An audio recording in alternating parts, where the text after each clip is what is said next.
Welcome, traveler, to the rolling hills of ancient Tuscany, where the golden light of a dying sun washes over tombs that have guarded their secrets for nearly 3,000 years. But here is what history rarely tells you. Before Rome became the eternal city, before its legions marched across continents, before its emperors ruled the known world, Rome itself was ruled by another people entirely. The Etruscans built Rome. They drained its swamps, constructed its temples, and placed kings upon its throne. And then, somehow, they vanish so completely that their very language remains a mystery we cannot fully solve. How does an entire civilization, one that dominated the Italian peninsula for 5 centuries, simply disappear into the shadow of its own creation? How did a people who mastered bronze and gold, who painted their tombs with scenes of joy and celebration, who gave women rights that would not be seen again in Europe for 2,000 years, become so thoroughly forgotten that we struggle to read their words today? This is not a fragment of their story. This is the complete journey. From the first Villanovan settlements around 900 years before Christ, through the rise of 12 powerful city-states, the reign of Etruscan kings over Rome itself, the golden age of painted tombs and merchant ships, to the bitter wars that ended their independence and the slow absorption that erased their identity. We will walk through Tarquinia and Cerveteri, stand in the painted chambers of the Banditaccia necropolis, witness the construction of the Cloaca Maxima beneath Roman streets, and watch as Celtic warriors pour down from the north, while Roman legions close in from the south. Every ruler, every city, every turning point. The complete arc from origins to legacy. What makes this story extraordinary is not just what the Etruscans achieved, but what they left behind without anyone realizing it. The gladiatorial games, the triumphal processions, the very symbol of Roman authority, the fasces, all of these came from Etruscan hands. Rome did not simply conquer the Etruscans. Rome became them, absorbed their knowledge, adopted their gods, and then forgot where it all began. If you enjoy these complete journeys through ancient civilizations, please subscribe so you do not miss our next exploration.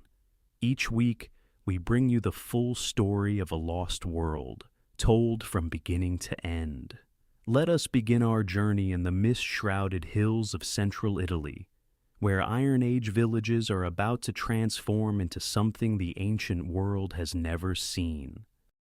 The Mediterranean world trembles. Bronze Age civilizations collapse like towers of ash. Mycenaean palaces burn. Hittite cities fall silent. Trade networks that once stretched from Egypt to Anatolia shatter into fragments. Across the ancient world, a dark age descends. Yet in the heart of the Italian peninsula, something stirs. Around 1,200 years before the Common Era, scattered communities cling to hilltops overlooking the Arno and Tiber rivers. These are not great kingdoms. They possess no written language, no monumental architecture, no vast armies. They are farmers, herders, metalworkers living in simple huts of wattle and daub. Their world extends no further than the next valley, the next ridge of volcanic tufa stone. But they endure. The land itself shapes their survival. Central Italy offers gifts found nowhere else in such abundance. Rich deposits of copper and tin lie buried in the Colline Metallifere, the metal-bearing hills. Iron ore glitters on the island of Elba, visible from the Tuscan coast on clear mornings. Dense forests provide timber for smelting. Fertile volcanic soils yield grain and olives. Rivers carve natural highways through the landscape. By 900 years before the Common Era, a distinctive culture emerges from these scattered settlements.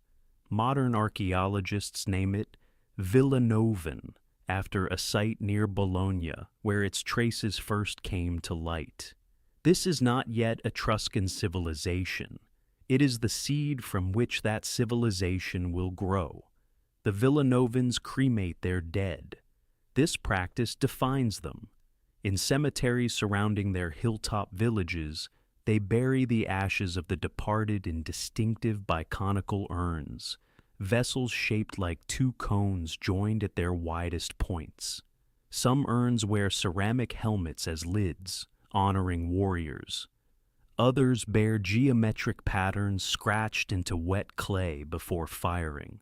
Each urn rests in a shallow pit, surrounded by offerings for the journey beyond.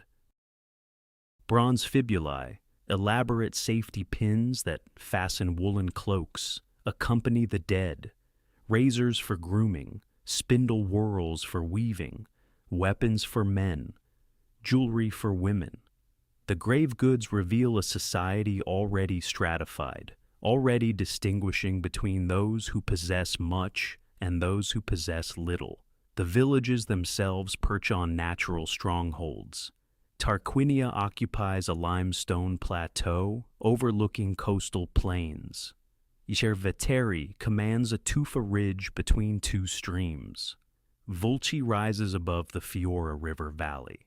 Veii dominates the confluence of two watercourses just north of where Rome will someday stand. These locations are not accidental. They offer defense, fresh water, and control over trade routes connecting the interior highlands to the sea. Iron transforms everything. Unlike bronze, which requires imported tin, iron ore lies abundant throughout central Italy. Villanovan smiths master the new metal slowly, learning to heat it hotter, hammer it longer, fold it repeatedly to drive out impurities. Iron tools clear forests faster. Iron plowshares break heavier soils. Iron weapons give their wielders advantages in conflict. Population grows. Villages expand. Some settlements begin absorbing their neighbors, creating larger territorial units. The foundations of city-states take shape, though centuries will pass before they reach their full expression.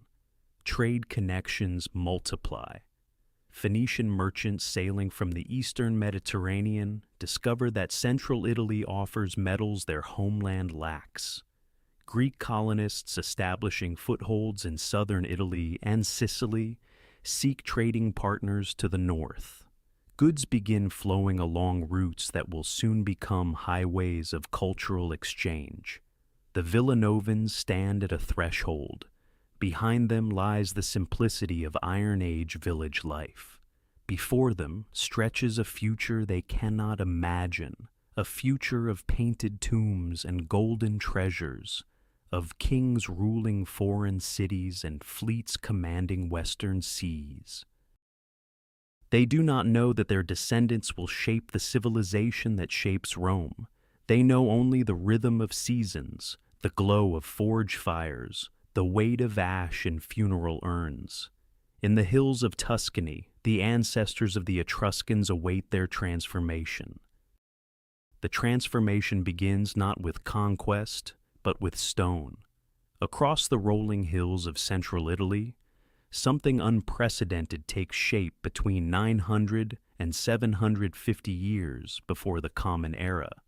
Villages that once huddled on hilltops for mere survival now expand into something grander. The descendants of Villanovan farmers discover that the very earth beneath their feet holds the key to dominance. Tufa becomes their foundation. This soft volcanic rock, deposited by ancient eruptions, covers the Tuscan landscape in layers sometimes reaching 30 meters deep. When freshly quarried, tufa cuts as easily as hardened cheese. Exposed to air, it hardens into durable building material. The emerging Etruscan elite recognize this gift. They carve roads into cliffsides, hollow chambers from solid rock, construct walls that will stand for millennia. Geography itself seems to have designed this region for city-states. Flat-top plateaus rise from river valleys, their steep sides forming natural fortifications. The Marta River Valley cradles Tarquinia on its heights. The Fiora River guards Volci. Cerveteri commands approaches from the coast. Each plateau offers defensible ground, fertile surrounding farmland, and access to water. Nature provides what elsewhere requires generations of engineering. The mineral wealth proves even more decisive. Copper deposits streak the hills near Volterra. The island of Elba, visible from the coast on clear days, contains iron ore of exceptional purity. The Colline Metallifer, the metal-bearing hills, yield silver, lead, and tin. Control of these resources transforms agricultural communities into centers of production and trade. Smiths who once forged simple tools now create objects that Mediterranean merchants will travel hundreds of kilometers to acquire. 12 cities emerge as dominant powers, though the number carries more symbolic weight than strict accuracy. Tarquinia, Cerveteri, Volci, Veii, Siusi, Volterra, Perugia, Arezzo, Cortona, Orvieto, Populonia, and Roselle each developed distinct identities while sharing language, religion, and cultural practices. They form a loose confederation, meeting annually at the sacred grove of Fanum Voltumne near Orvieto, to conduct religious ceremonies and discuss matters affecting all Etruria. The League operates without centralized authority. No single king rules the 12 cities. No standing army enforces collective decisions. Each city-state maintains independence, governed by its own aristocratic families, pursuing its own interests. They cooperate when external threats demand unity. They compete fiercely when opportunity permits. This decentralized structure will prove both strength and fatal weakness. Fortification walls begin encircling the expanding settlements. Unlike the simple palisades of Villanovan villages, these new defenses employ dressed stone blocks fitted with precision. Gates incorporate flanking towers. Walls follow contours of terrain to maximize defensive advantage. The engineering knowledge required for such construction suggests either rapid indigenous development or influence from Mediterranean cultures, already mastering such techniques. Within these walls, urban planning emerges. Streets follow grids rather than wandering paths. Districts separate residential areas from workshops, temples from markets. Drainage channels carry waste beyond city limits. Public spaces accommodate gatherings for commerce and ceremony. The chaos of village life gives way to ordered urban existence. The aristocratic families consolidating power in each city claim divine sanction for their authority. They alone possess the knowledge to interpret signs from the gods. They alone maintain the sacred texts prescribing proper ritual. They alone can mediate between mortal communities and immortal powers. Religion and politics intertwine so thoroughly that challenging one means challenging both. Trade networks expand dramatically during this period. Etruscan metalwork appears in Sardinia, Corsica, southern France, and the Iberian Peninsula. Greek pottery begins arriving in significant quantities, exchanged for raw metals and finished bronze goods. Phoenician merchants establish contacts, bringing luxury items from the eastern Mediterranean. The isolation of Villanovan villages dissolves into cosmopolitan commercial networks spanning the known world. Population growth accompanies economic expansion. Cemeteries surrounding the major cities multiply in size. Tomb construction becomes increasingly elaborate, reflecting accumulated wealth and social stratification. The simple cremation urns of earlier generations give way to chamber tombs, housing multiple generations of aristocratic families. The 12 cities stand poised between their Villanovan past and their Etruscan future. They have mastered their landscape, organized their societies, established their trade connections. What they have not yet done is project their power beyond Tuscany. That ambition awaits the coming centuries, when Etruscan kings will sit on foreign thrones and Etruscan ships will command western seas. The ships arrive with the dawn, Phoenician vessels from Carthage and Tyre, Greek traders from Euboea and Corinth, their hulls riding low with cargo that will transform everything. They navigate the Tyrrhenian coastline, seeking the one commodity the eastern Mediterranean desperately needs: metal. The Etruscan cities possess it in abundance. What they receive in exchange reshapes their entire civilization. The period between 750 and 700, before the Common Era, witnesses the most dramatic cultural revolution in Italian history.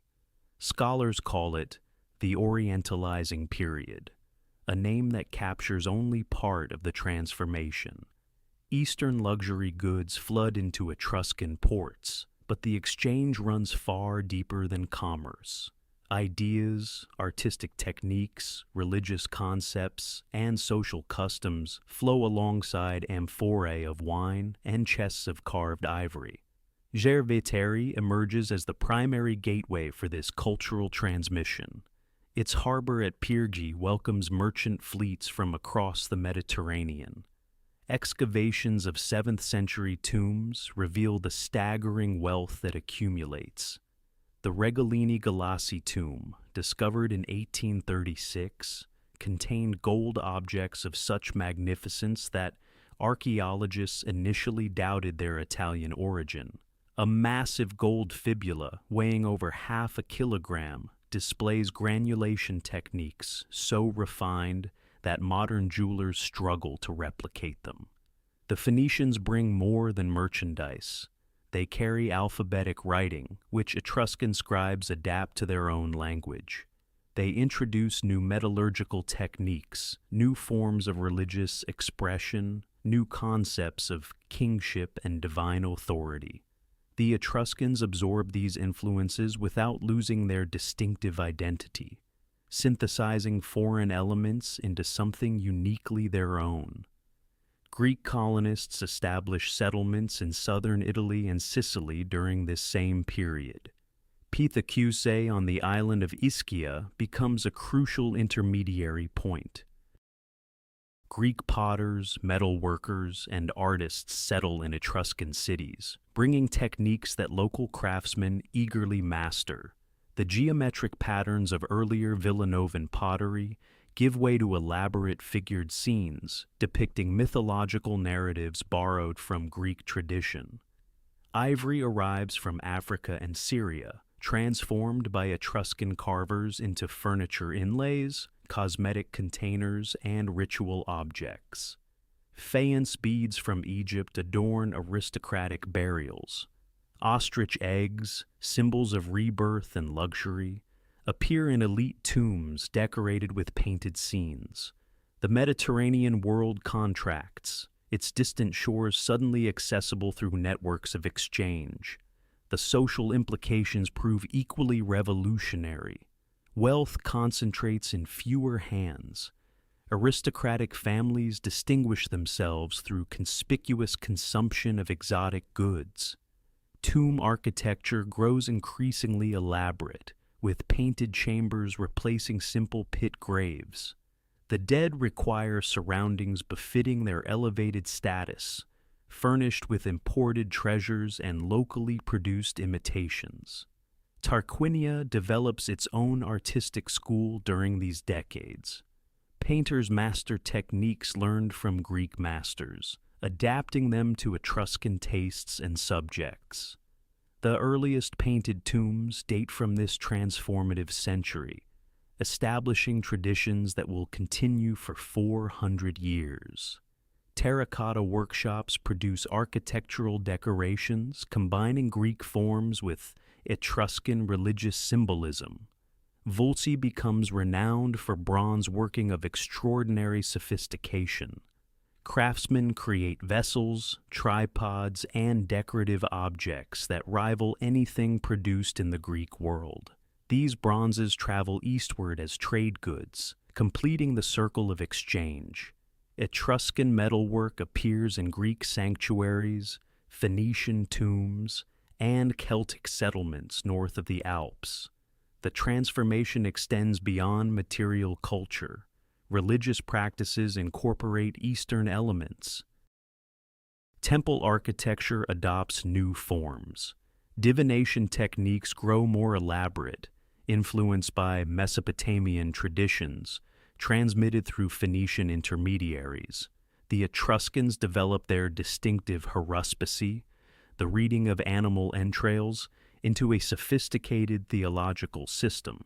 By 700 before the Common Era, the Etruscan cities have become fully integrated into Mediterranean commercial and cultural networks.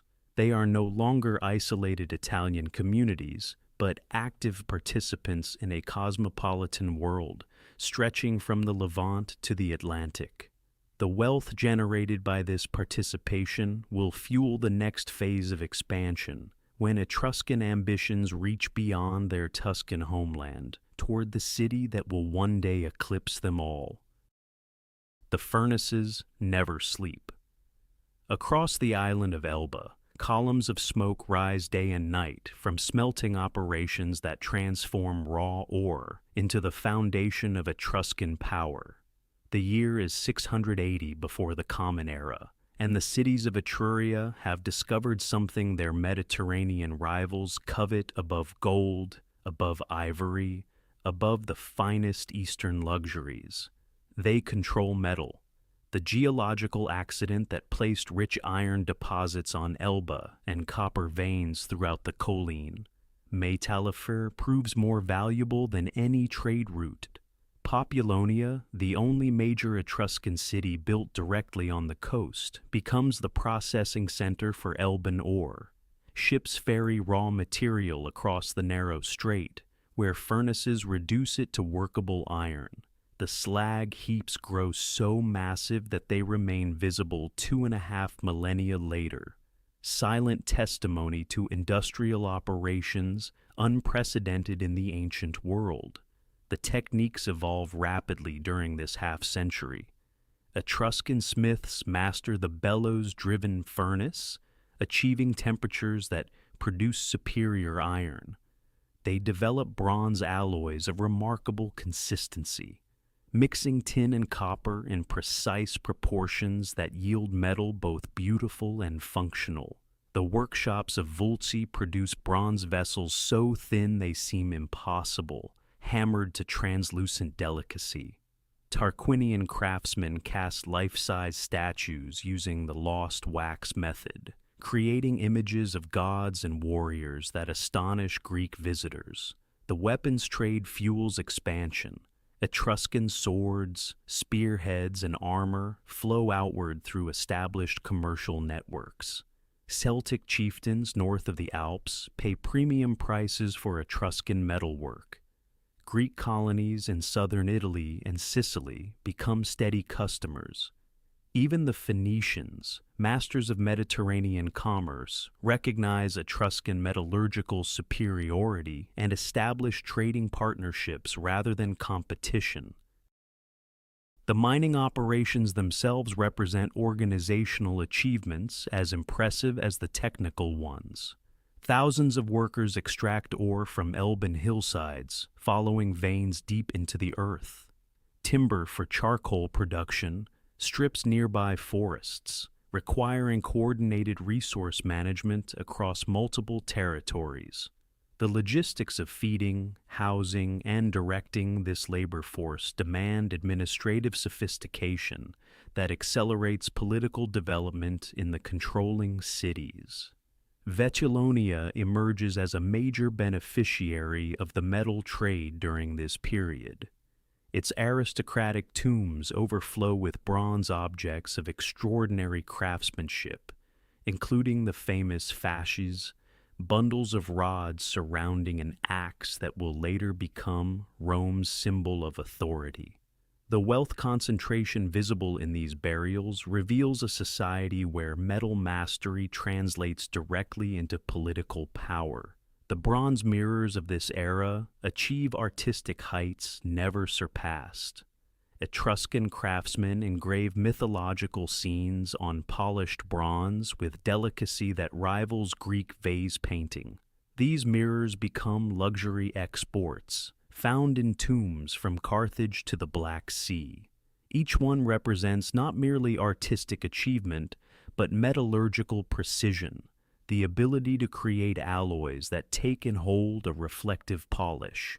Agricultural tools transform Etruscan farming. Iron plowshares break heavy Tuscan clay that bronze implements could barely scratch. Iron axes clear forests for new farmland. Iron sickles speed harvests.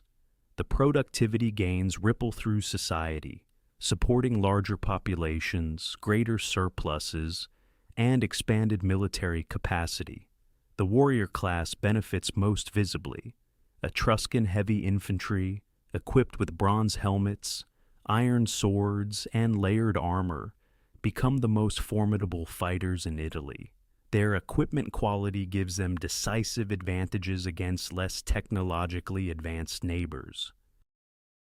The expansion of Etruscan influence during this period owes as much to superior armament as to superior numbers.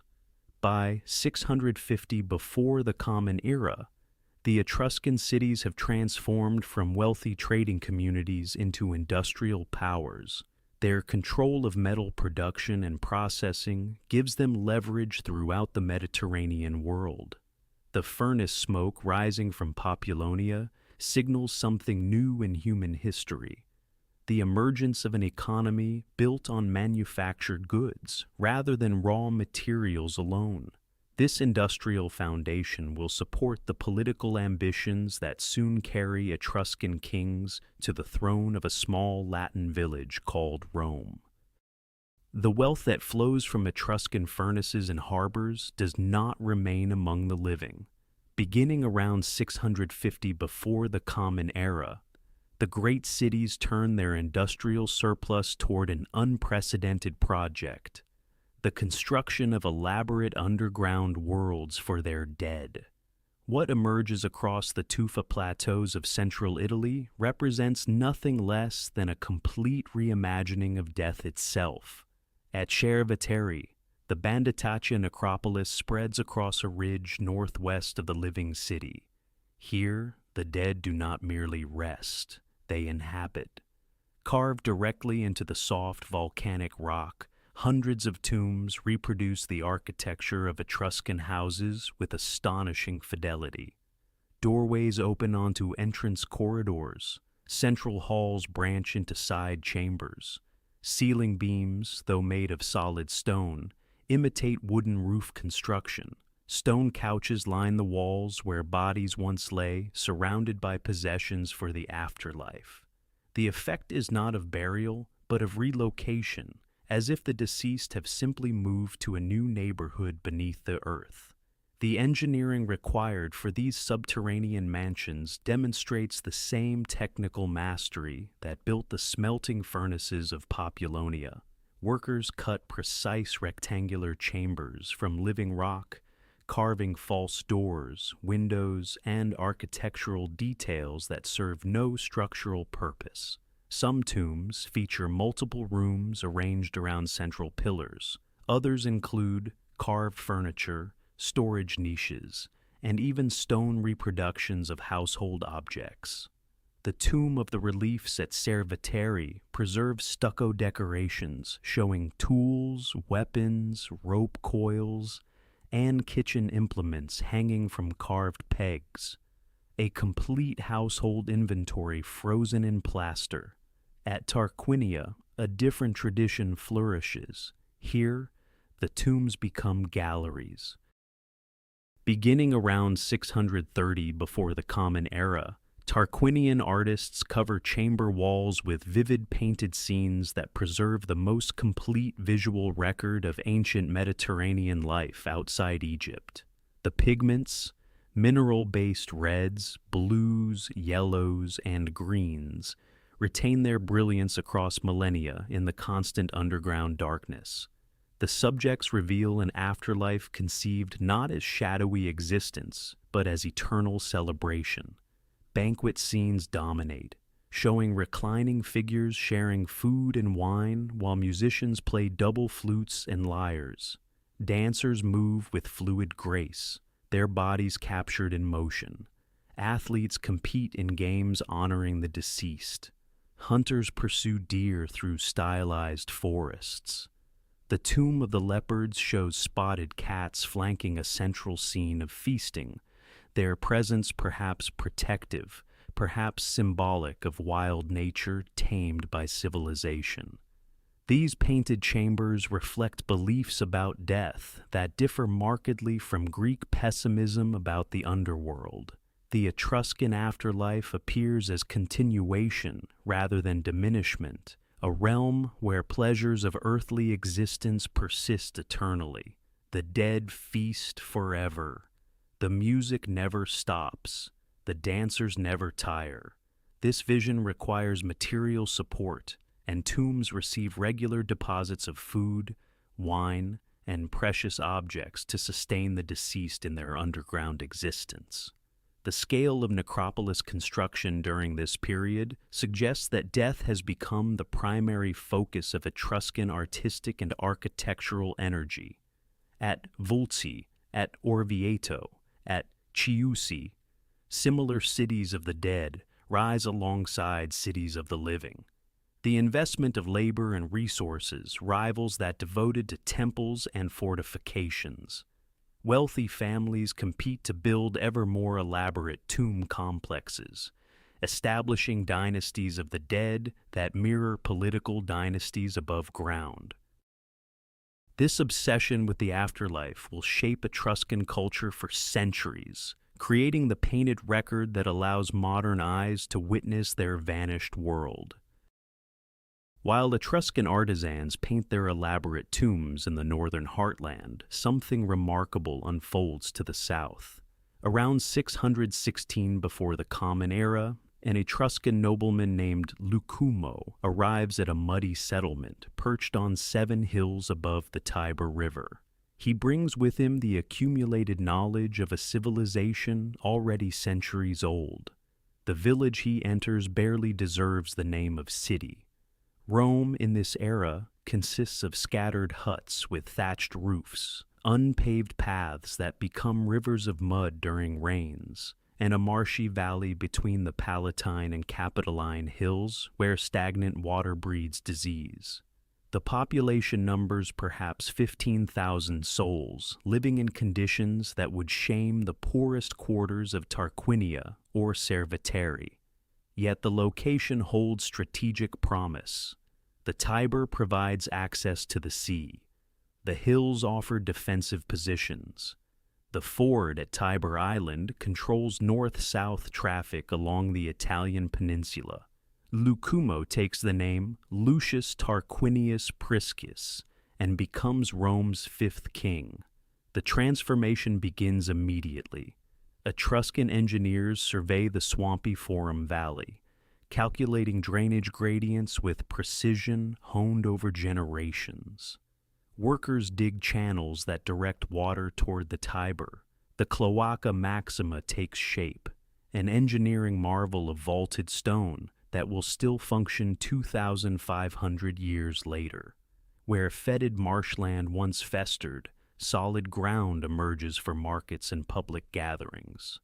The new king introduces Etruscan building techniques to Roman construction. Mud brick gives way to dressed stone.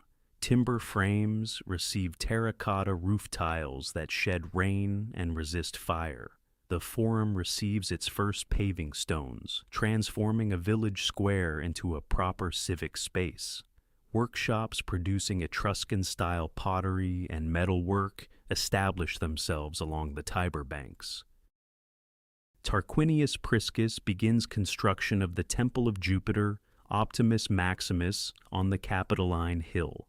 Etruscan architects designed the structure according to sacred proportions codified in their religious texts.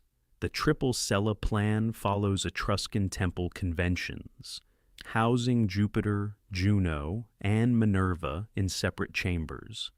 Terracotta sculptors from Veii received commissions for the elaborate roof decorations, including a magnificent quadriga to crown the pediment.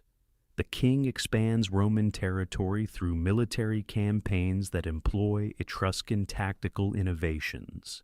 Heavy infantry formations replace the disorganized warrior bands of earlier generations. Bronze armor and iron weapons manufactured in Etruscan workshops equip Roman soldiers.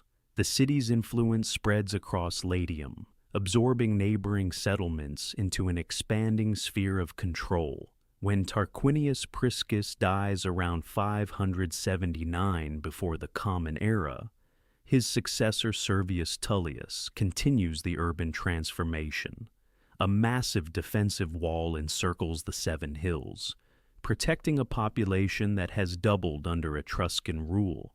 The Servian wall employs construction techniques perfected in Etruscan city-states, with carefully fitted tufa blocks creating fortifications that will define Rome's boundaries for centuries. Servius reorganizes Roman society along lines familiar from Etruscan city-states. Citizens receive classification based on wealth rather than birth alone. Military obligations correspond to economic capacity. The reforms create a more flexible social structure that can absorb newcomers and reward achievement. Census records track population and property, enabling systematic taxation and military conscription. The final Tarquin king, Tarquinius Superbus, completes the Temple of Jupiter around 509 before the Common Era. The structure rises as the largest temple in Italy, its dimensions and decorations proclaiming Rome's new status among Italian powers. Etruscan religious specialists established the rituals that will govern Roman state religion for centuries. Haruspices read divine will in animal entrails. Augurs interpret the flight of birds. The sacred books of the Etruscans become foundation texts for Roman religious practice. Under Etruscan rule, Rome transforms from an insignificant village into a regional power capable of challenging its teachers. The irony of this achievement will become apparent within a generation, when Romans expel their Etruscan kings and begin the long process of conquering their former masters. The same ambition that transforms Rome now propels Etruscan vessels across the western Mediterranean. While engineers drain marshes and construct temples on the Seven Hills, shipwrights in the coastal cities of Caira, Tarquinia, and Vulci perfect the warships that will dominate these waters for generations. The Tyrrhenian Sea takes its very name from the Greek word for Etruscans. By 600 before the Common Era, this body of water functions essentially as an Etruscan lake. From harbors carved into the soft tufa coastline, fleets of pentaconters and biramis patrol trade routes connecting the mineral wealth of Elba to markets throughout the Mediterranean world. These vessels carry not merely cargo, but the projection of Etruscan power across hundreds of miles of open water. Corsica becomes the strategic cornerstone of this maritime empire. Etruscan colonists establish settlements along the eastern coast, creating way stations that extend commercial reach toward the tin sources of Iberia and the grain fields of Sardinia. The island's position allows Etruscan fleets to control traffic through the narrow straits separating it from the Italian mainland. Any merchant vessel seeking passage must acknowledge Etruscan supremacy or risk interception.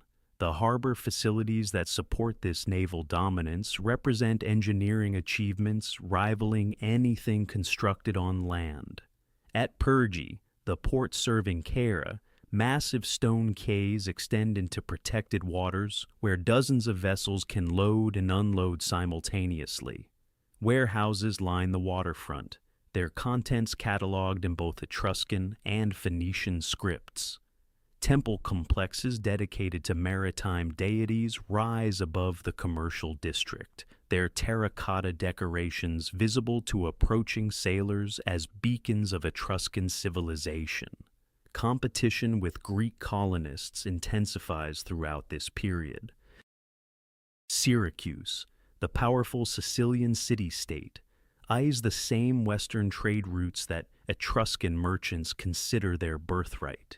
Phocaean Greeks establish Massalia near the mouth of the Rhone, threatening Etruscan access to Celtic markets. The Mediterranean becomes a chessboard where commercial advantage determines the fate of civilizations. Around 540 before the Common Era, tensions explode into open warfare. The Battle of Eulalia, fought in the waters off Corsica, pits a combined Etruscan and Carthaginian fleet against Phocaean Greek colonists. The engagement proves technically indecisive, with both sides suffering severe losses. Yet the strategic outcome favors the Etruscans and their Punic allies. Greek expansion into the western Mediterranean halts. Phocaean survivors abandon their Corsican settlement, retreating to safer waters. This alliance with Carthage represents sophisticated diplomatic calculation. The Phoenician colony in North Africa shares Etruscan concerns about Greek commercial expansion. Together, these two powers divide spheres of influence. Carthage dominates the southern and western Mediterranean, while Etruscans control the Tyrrhenian basin. Trade agreements formalize arrangements that benefit both parties. The wealth flowing through Etruscan ports during these decades defies easy calculation. Amber from the Baltic arrives via overland routes through Celtic territories. Egyptian faience and Syrian glass travel aboard Phoenician vessels, calling at Etruscan harbors. Greek painted pottery, prized by Etruscan aristocrats for tomb furnishings, arrives in quantities that modern archaeologists still struggle to catalog.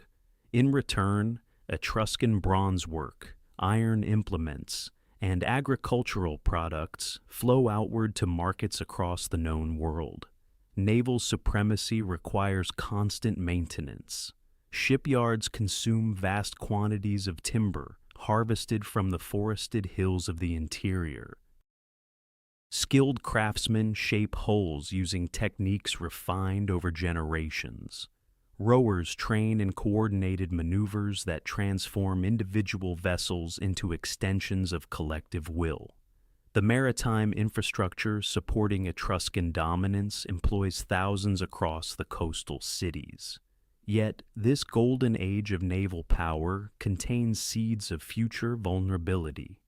The same Greeks defeated at Eulalia continue building strength in Sicily and southern Italy. Carthaginian allies pursue their own interests that will not always align with Etruscan priorities. Most ominously, the small city on the Tiber that Etruscan kings have transformed into a regional power watches and learns from its masters.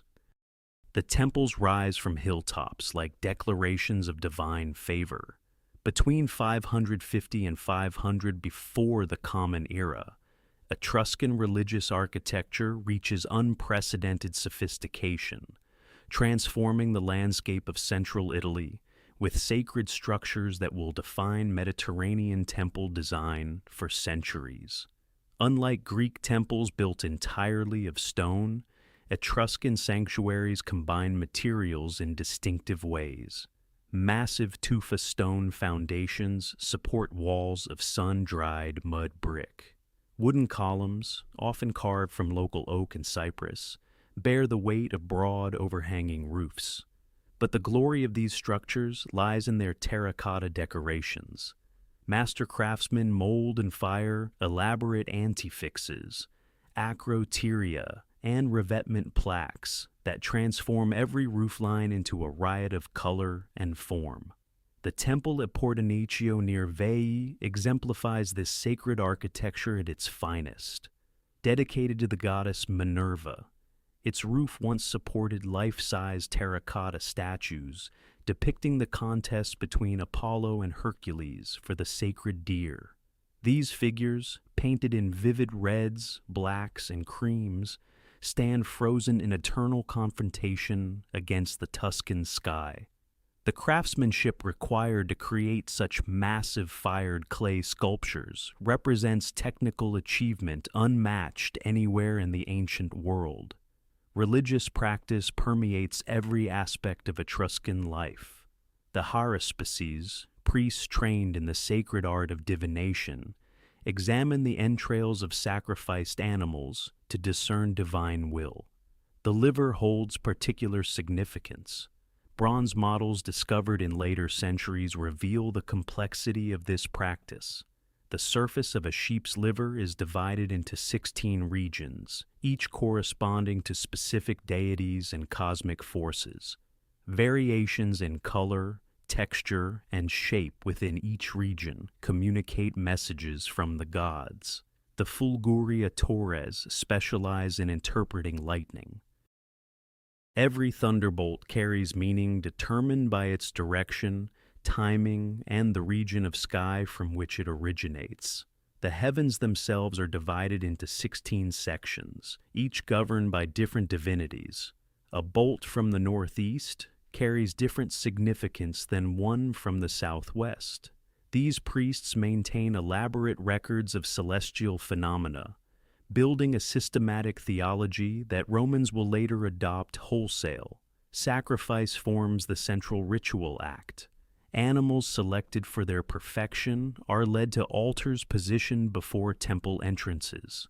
The moment of death, the flow of blood, the behavior of flames consuming offerings, all provide channels for divine communication. Priests observe every detail with trained precision. The gods speak constantly to those who know how to listen.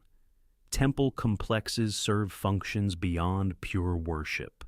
They operate as economic centers where merchants swear binding oaths. They function as treasuries where city-states store communal wealth. They provide sanctuary for those fleeing persecution. The sacred precincts of major temples like those at Tarquinia and Cerveteri accumulate votive offerings over generations. Bronze figurines, terracotta models, precious metals, all pile within sacred storerooms as material evidence of divine favor, sought and received.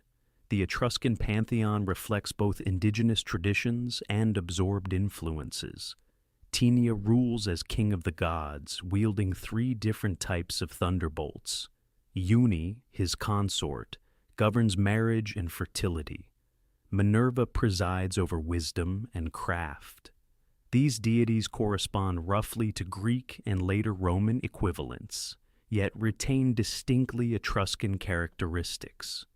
Demons and spirits populate the underworld in numbers and varieties unknown to neighboring cultures. Charon, the hammer-wielding guardian of death's threshold, appears repeatedly in tomb paintings of this era.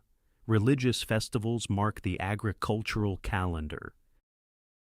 Processions wind through city streets bearing sacred objects.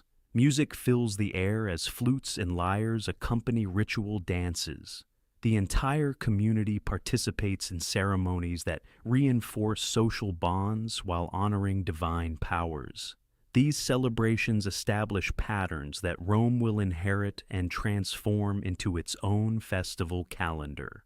The sacred books of Etruscan religion, later known to Romans as the Disciplina Etrusca, codify centuries of accumulated wisdom. Texts on divination, on proper ritual procedure, on interpreting prodigies, on the cosmic order itself, all receive systematic organization during this period of religious flourishing. Though the original texts will eventually perish, their influence persists through Roman adaptations that preserve Etruscan theological concepts in Latin translation. The sacred wisdom preserved in religious texts finds its earthly expression in the banquet halls of Etruscan aristocracy. Between 550 and 450 before the Common Era, elite social gatherings become elaborate theatrical productions that display wealth, reinforce status, and celebrate life with an intensity that astonishes Greek observers. The reclining banquet transforms dining into art.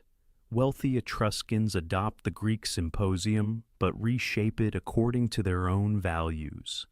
Couples recline together on cushioned couches, sharing food and wine from bronze vessels of extraordinary craftsmanship. This arrangement scandalizes Greek visitors, who confine respectable women to separate quarters. In Etruria, wives and daughters participate openly in festivities that define social belonging. The tomb of the leopards at Tarquinia preserves these celebrations in vivid pigment. Painted around 480 before the Common Era, its walls depict a banquet frozen in eternal revelry. Men and women recline beneath garlands of leaves. Servants carry wine jugs and platters of food. Musicians play double flutes while dancers move with fluid grace. The colors remain startlingly fresh. Deep reds, vibrant blues, warm ochres that capture flesh tones with remarkable naturalism. Music permeates every aspect of elite life. The double flute, called the subulo, provides rhythmic accompaniment for banquets, religious ceremonies, and even military operations. Lyres and citharas add melodic complexity. Professional musicians command high status, their skills essential for proper celebration. Some tomb paintings show performers wearing elaborate costumes, suggesting specialized entertainment guilds that serve aristocratic households. Dance complements music in elaborate choreographies. The tomb of the triclinium depicts dancers in transparent garments moving with athletic grace. Their poses suggest both Greek influence and distinctly Etruscan innovations. Male and female dancers perform together, their movements synchronized in patterns that may carry religious significance. These performances transform banquets into multisensory experiences that engage sight, sound, taste, and social connection. The material culture of feasting reaches extraordinary sophistication. Bronze candelabra illuminate evening gatherings with dozens of oil lamps. Incense burners perfume the air with exotic resins imported from distant lands. Serving vessels display technical virtuosity. Bronze situlae with figured handles, silver drinking cups with gilded interiors, ceramic plates painted with mythological scenes. Each object announces its owner's wealth and cultural refinement. Wine consumption follows elaborate protocols. Mixing vessels allow hosts to blend wine with water according to guest preferences. Strainers remove sediment from aged vintages. Ladles transfer precise portions into individual cups. The entire apparatus of wine service demonstrates mastery of civilized entertainment, distinguishing Etruscan aristocrats from peoples who drink unmixed wine like barbarians. Clothing and personal adornment reach peak elaboration during banquet appearances. Women wear layered garments of fine wool and linen, secured with golden fibulae of intricate design. Necklaces of gold and amber cascade across chests. Earrings dangle with granulated spheres that catch lamplight. Men display equally impressive jewelry, heavy gold rings, decorated belt buckles, embossed armbands. Personal grooming receives careful attention, with bronze mirrors and cosmetic containers among the most common grave goods. The banquet culture extends beyond mere entertainment into political and social negotiation. Alliances form over shared cups. Business arrangements conclude with ritual toasts. Young people meet potential marriage partners under parental supervision. The symposium serves as a controlled environment where elite families display eligible children while assessing the wealth and connections of potential in-laws. Tomb paintings preserve not just images, but social ideals. The couples shown reclining together represent aspirations for marital harmony that continue into the afterlife. The abundance of food and wine promises eternal satisfaction. The musicians and dancers ensure perpetual celebration. These painted banquets transform burial chambers into venues for festivities that never end, where the deceased host gatherings throughout eternity. This culture of refined pleasure distinguishes Etruria from its neighbors and establishes patterns that Rome will eventually inherit, though stripped of the gender equality that makes Etruscan banquets unique in the ancient Mediterranean world.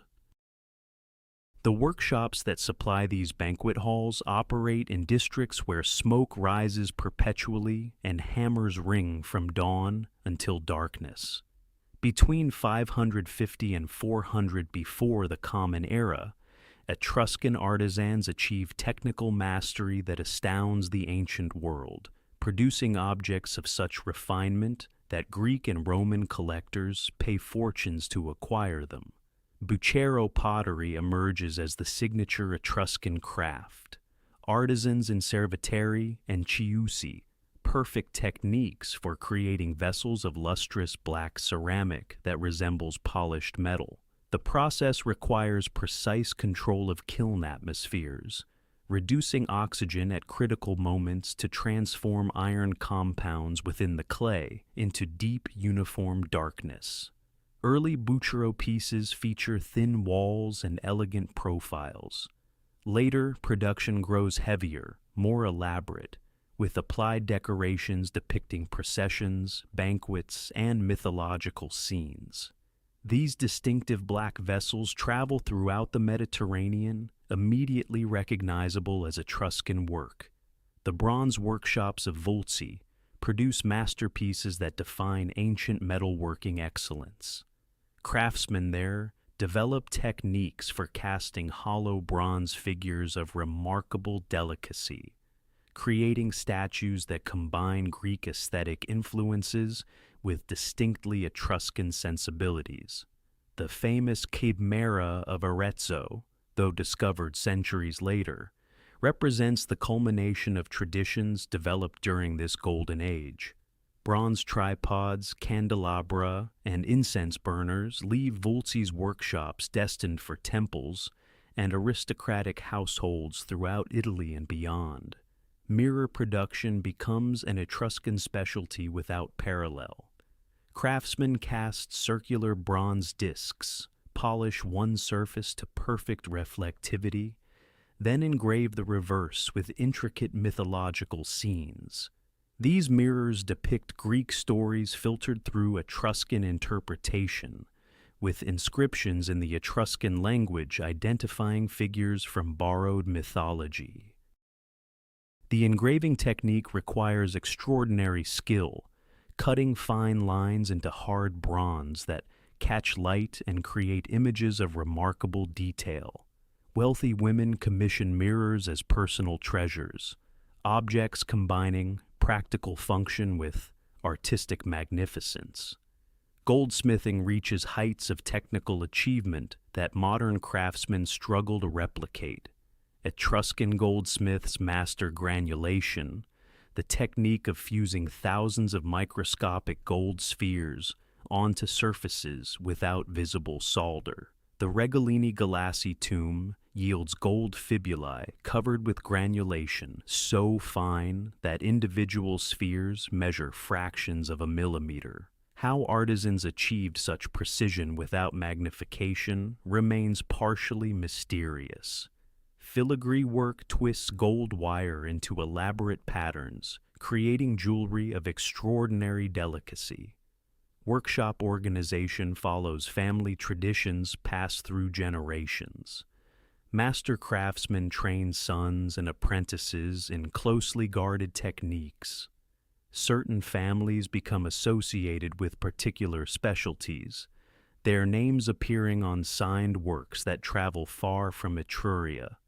The concentration of skilled artisans in specific cities creates centers of excellence where competition drives innovation and quality.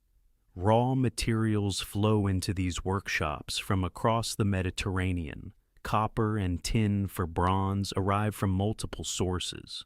Gold comes from Etruscan rivers and distant trade networks. Iron from Elba provides tools for shaping softer metals. The wealth generated by Etruscan mines and trade finances the luxury goods that workshops produce, creating cycles of prosperity that sustain artistic achievement. These objects carry Etruscan influence far beyond political boundaries. Greek workshops study Etruscan techniques. Roman aristocrats display Etruscan bronzes in their homes. The craftsmanship traditions established during these centuries create standards of excellence that influence Mediterranean material culture for generations, ensuring that Etruscan artisans shape aesthetic sensibilities long after political power fades. The craftsmen who shape bronze and gold also leave behind something more mysterious than any artifact.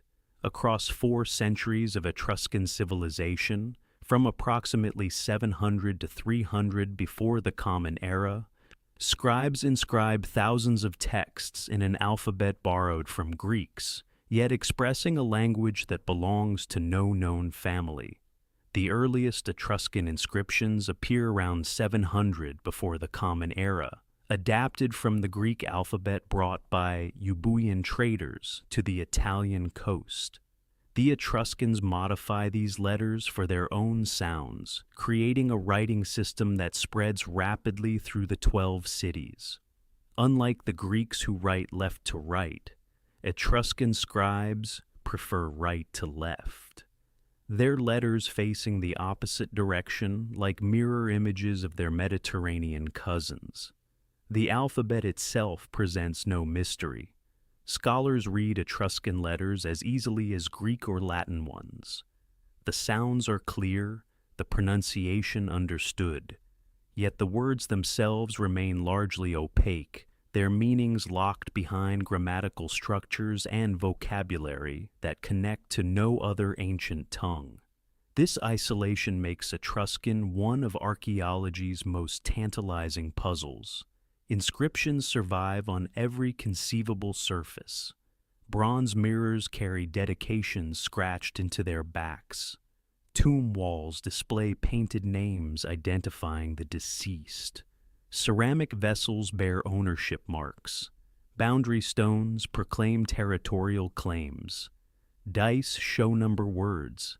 Sarcophagi name the dead, with patronymics and matronymics, a naming convention that reveals the unusual importance of maternal lineage in Etruscan society. The longest surviving text, the Liber Linteus, wraps an Egyptian mummy in Zagreb's museum. This linen book contains over 1,200 words describing religious rituals, the only extended Etruscan text known to survive. Its preservation came through accident, the fabric reused for burial wrappings in Ptolemaic Egypt, carrying Etruscan prayers to a foreign tomb. At Pergae, the port of Caira, archaeologists discover gold tablets bearing parallel texts in Etruscan and Phoenician.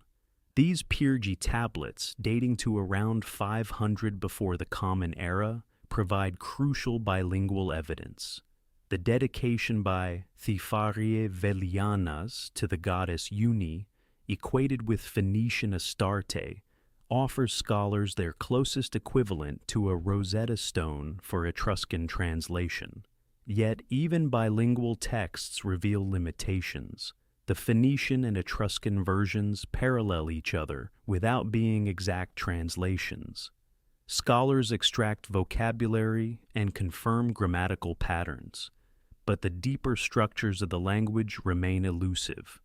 Words for gods, numbers, family relationships, and common objects emerge from context, while abstract concepts and verbal conjugations prove far more difficult. The bronze liver of Piacenza, a model organ used for divination training, divides its surface into sections labeled with divine names. This artifact confirms the religious vocabulary preserved in other sources while demonstrating how writing served practical instruction in sacred arts. Apprentice haruspices study the bronze model, learning which gods govern which regions of the liver, their names inscribed in the metal itself. Tomb inscriptions from Tarquinia, Cerveteri, and other cities provide the bulk of surviving texts. These epitaphs follow formulaic patterns, naming the deceased, their parents, their age at death, and sometimes their offices held. The repetition allows scholars to identify grammatical endings, possessive forms, and numerical expressions. A man named with his father's name and mother's name reveals how Etruscan society valued both lineages equally. The language dies gradually as Roman power expands. By 300 before the Common Era, bilingual inscriptions in Etruscan and Latin appear with increasing frequency. Etruscan aristocrats adopt Latin for public monuments while preserving their ancestral tongue for religious purposes. The last known Etruscan inscriptions date to the 1st century before the Common Era. Religious texts maintained by priests even as everyday speech shifts entirely to Latin. What remains is a corpus of approximately 13,000 inscriptions, most frustratingly brief. The language that once filled temples with prayers, markets with bargaining, and homes with conversation survives only in fragments.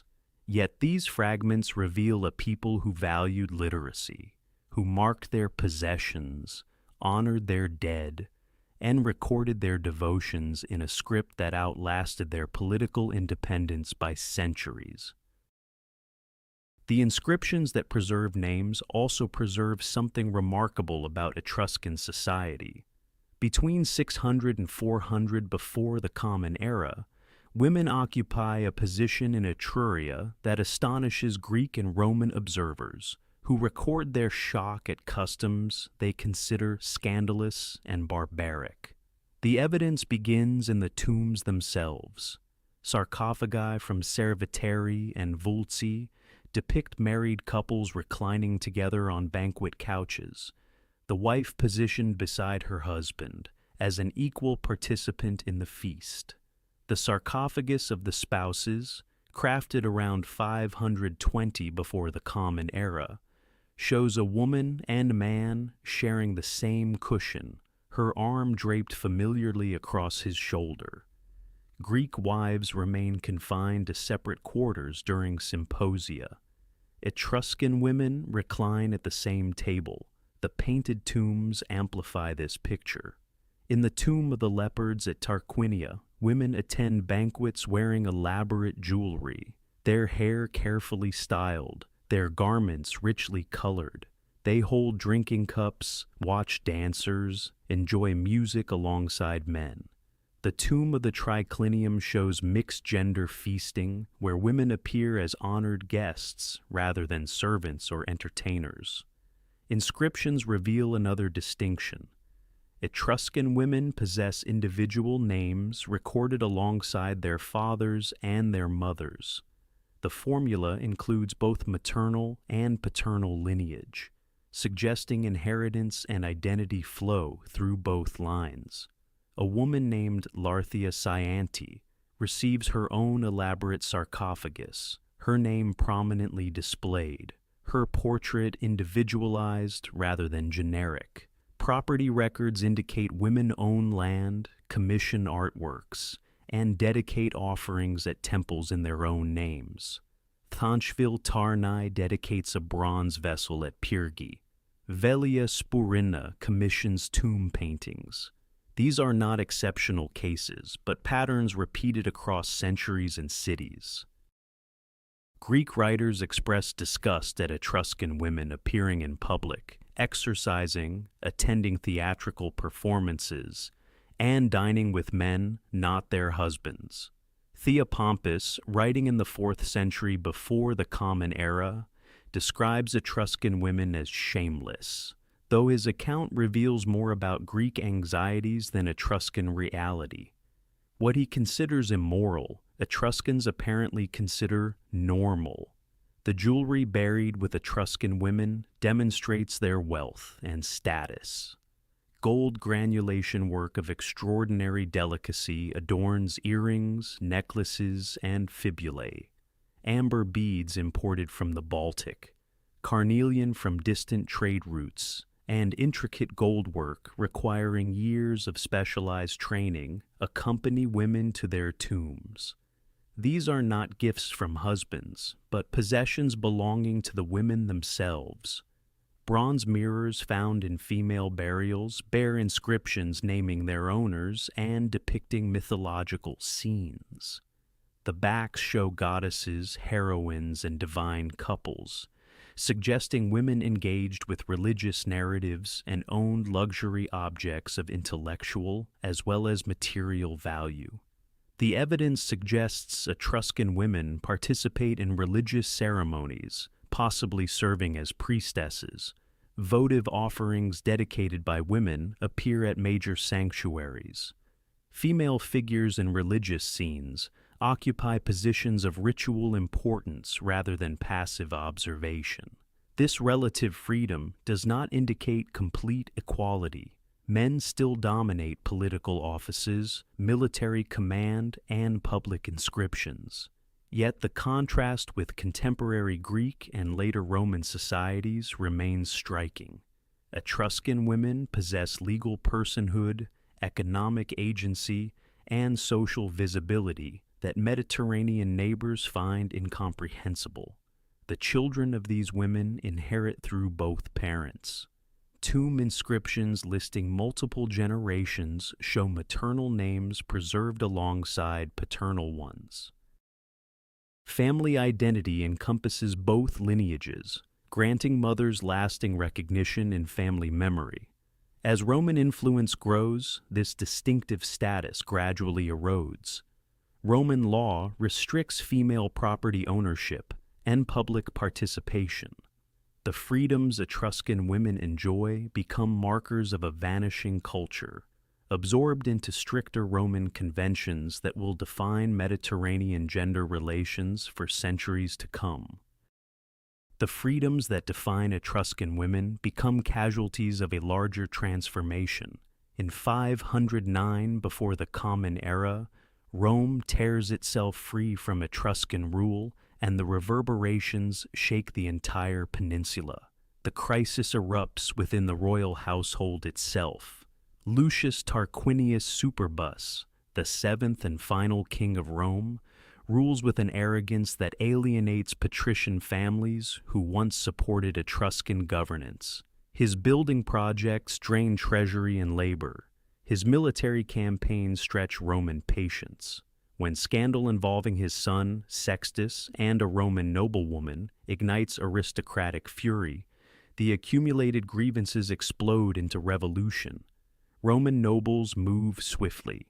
They expel the entire Tarquin family, abolish the monarchy, and establish a republic governed by annually elected magistrates. The transformation happens with stunning speed. One moment Rome operates under Etruscan kingship. The next, it declares itself free of foreign domination. The expelled king flees north to Etruscan territory, seeking allies among the cities his family once connected through marriage and commerce. He finds his champion in Lars Porsena, the powerful ruler of Clusium. This inland city commands strategic routes through the Apennine passes, and Porsena possesses military resources sufficient to challenge Roman defiance. The army that marches south represents Etruscan power at its most formidable. Warriors equipped with bronze armor and iron weapons advance through the Tiber Valley. Cavalry units scout ahead while supply trains follow behind. The force approaching Rome intends to restore Tarquin rule and punish the upstart republic. Roman defenses prove inadequate against this professional army. The invaders sweep through the countryside, capturing outlying positions and driving defenders back toward the city walls. At the wooden bridge spanning the Tiber, desperate resistance temporarily slows the advance, but strategic reality favors the attackers. Porsena's forces establish siege positions around Rome. The city that Etruscan engineers transformed from village to metropolis now faces Etruscan military might. The irony cuts deep. The forum that Etruscan drainage projects made habitable, the temples that Etruscan craftsmen decorated, the walls that Etruscan architects designed, all now serve as defenses against their creators. The siege tightens through weeks of blockade. Food supplies dwindle within Roman walls. Disease spreads through overcrowded quarters. Morale wavers as citizens contemplate surrender. The Republic, barely months old, faces extinction before it truly begins. Yet Rome does not fall. The precise terms of the siege's conclusion remain disputed by ancient sources. Some accounts describe heroic Roman resistance forcing Porsena's withdrawal. Others suggest negotiated settlement that leaves Rome nominally independent but effectively subordinate. Archaeological evidence offers no definitive resolution.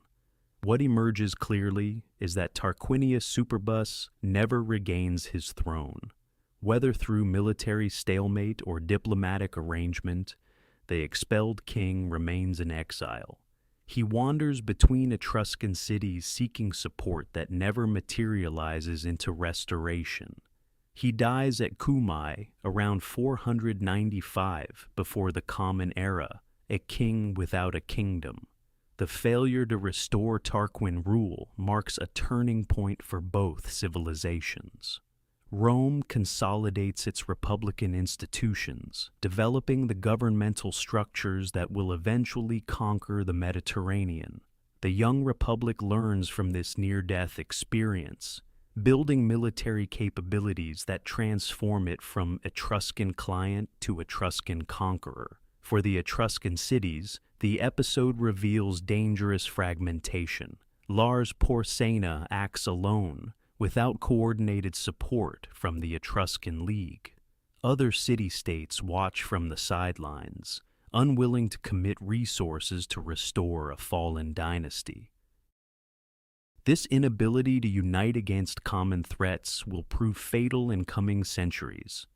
The Roman Forum, where Etruscan kings once administered justice, now hosts republican assemblies. The temples Etruscan craftsmen built now shelter Roman gods with Latin names. The engineering marvels Etruscan expertise created now serve a city determined to forget its debt to foreign rulers. The temples that shelter Roman gods with Latin names stand as monuments to a power already challenged from another direction. While Rome struggles to define itself after expelling its Etruscan kings, a far more dangerous rivalry unfolds across Mediterranean waters, where Etruscan warships face Greek naval supremacy. The confrontation begins decades before Rome's revolution. Around 540 before the Common Era, Etruscan vessels patrol the Tyrrhenian Sea alongside Carthaginian allies, both powers alarmed by Greek colonial expansion. Phocaean Greeks have established Massalia on the southern coast of Gaul and now probe Corsican waters, threatening trade routes that Etruscan merchants consider their birthright. The Battle of Alalia, around 535 before the Common Era, brings this tension to violent resolution. Off the eastern coast of Corsica, 60 Phocian warships encounter a combined Etruscan-Carthaginian fleet of 120 vessels. The Greeks claim victory, sinking 40 enemy ships, but their own losses prove catastrophic. Only 20 Phocian vessels survive intact, their crews abandoning Corsican ambitions entirely. Etruscan harbors at Caere, Tarquinia, and Populonia celebrate this apparent triumph. Bronze rams from captured Greek ships adorn temple precincts. Prisoners taken in battle meet grim fates, stoned to death by Caeretan citizens in rituals that later haunt the city with plague and divine displeasure. The Delphic oracle demands expiation, forcing Caere to establish funeral games honoring the slain Greeks. Yet, Alalia proves a Pyrrhic victory. The battle exhausts Etruscan naval resources without eliminating Greek presence in western waters. Syracuse, the great Sicilian Greek city, grows stronger with each passing decade, its tyrants building fleets that dwarf anything Etruscan shipyards can produce. The Tyrrhenian Sea becomes increasingly contested. Etruscan pirates raid Greek merchant vessels, provoking retaliation that disrupts the very trade networks sustaining Etruscan prosperity. Coastal cities that once welcomed ships from across the Mediterranean now fortify their harbors against sudden attack. The decisive confrontation comes in 474 before the Common Era.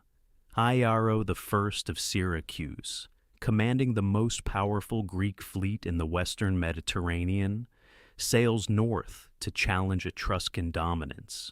Off Cumae, the Greek colony on the Italian mainland that has long resisted Etruscan pressure, the two navies meet in battle. The Etruscan fleet shatters. Syracuse's superior tactics and larger vessels overwhelm ships designed for coastal raiding rather than pitched naval combat. Hiero dedicates captured Etruscan helmets at Olympia, bronze trophies inscribed with boasts of victory over the Tyrrhenians. These helmets, recovered by modern archaeologists, bear silent witness to catastrophic defeat. Cumae's aftermath transforms the western Mediterranean. Etruscan maritime commerce collapses as Greek warships patrol waters once dominated by Etruscan merchants. The metal trade from Elba, the luxury goods from eastern ports, the agricultural exports that enriched coastal cities, all become vulnerable to interdiction. The great harbor facilities at Pyrgi, Gravisca, and Spina continue operating, but under increasingly difficult conditions. Greek competition drives down profits while naval insecurity raises costs. Etruscan merchant families who once commanded fleets now struggle to maintain single vessels. Inland cities like Clusium, Perugia, and Arezzo feel these maritime losses less directly. Their wealth derived from agriculture and overland trade. But the coastal cities that led Etruscan civilization into its golden age, Tarquinia, Caere, Vulcae, enter irreversible decline. Their painted tombs grow less elaborate, their temple offerings less magnificent, their political influence within the Etruscan League diminished. The sea that once carried Etruscan prosperity now carries threats from every direction. Greek naval power blocks southern expansion. Carthaginian allies prove unreliable partners, pursuing their own interests in Sardinia and Sicily. The Tyrrhenian Sea becomes a Greek lake, its very name a bitter reminder of vanished Etruscan dominance. While Greek warships patrol southern waters, a different threat descends from the Alpine passes. Around 400 before the Common Era, Celtic tribes begin crossing the mountains in numbers that transform migration into invasion. The Senones, Boii, Insubres, and Cenomani pour into the Po Valley, their iron weapons and warrior culture overwhelming settlements that have flourished for generations. The northern Etruscan cities face this onslaught first. Felsina, modern Bologna, has prospered for 3 centuries as a gateway between Etruria and Transalpine trade routes. Its workshops produce fine bronzes. Its merchants grow wealthy from amber and tin commerce. Its necropolis fills with elaborate tombs. Within decades, Felsina falls silent. Celtic warriors occupy its streets, their burial practices replacing Etruscan cremation traditions, their language drowning out the tongue that once filled its markets. Marzabotto, a planned city laid out in perfect grids with sophisticated drainage systems, suffered similar devastation. Archaeological evidence reveals sudden abandonment, household goods left behind, workshops frozen mid-production, a civilization interrupted rather than concluded. The geometric precision of Etruscan urban planning gives way to Celtic settlement patterns that ignore the careful infrastructure previous generations constructed. Spina, the great Adriatic port that channeled Greek goods into northern Italy, watches its trade networks collapse. The city that once rivaled any Mediterranean harbor sees its warehouses empty, its docks abandoned, its cosmopolitan population scattered.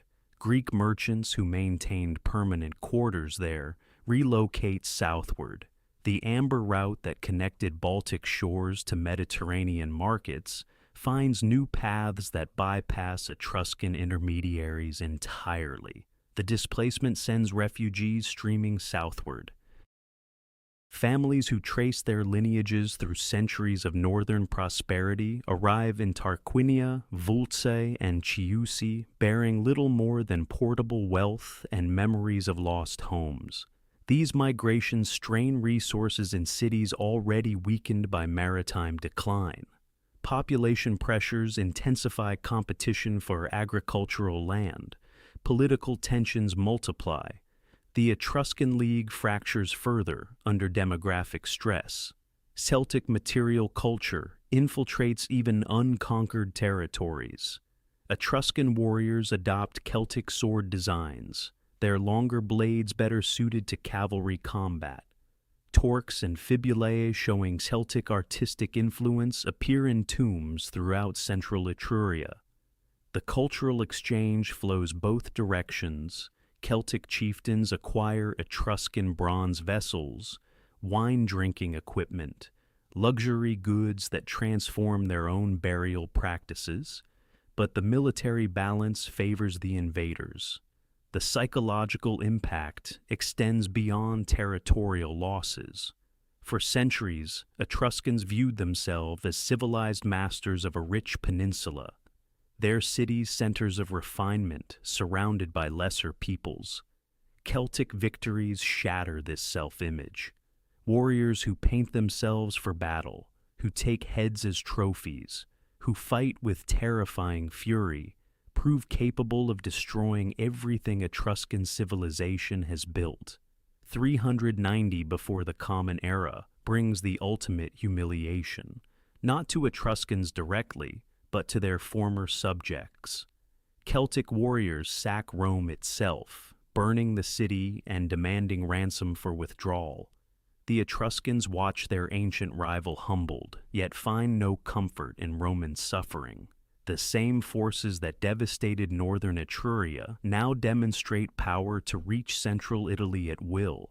The Po Valley, once an Etruscan frontier of expansion and prosperity, becomes permanently Celtic territory.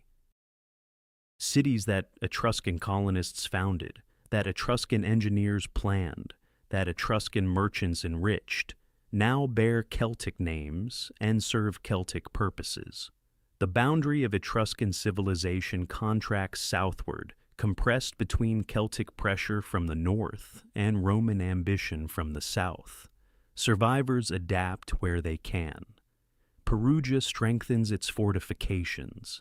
its hilltop position offering natural defenses against cavalry-based warfare. Arezzo develops new trade relationships that circumvent disrupted northern routes.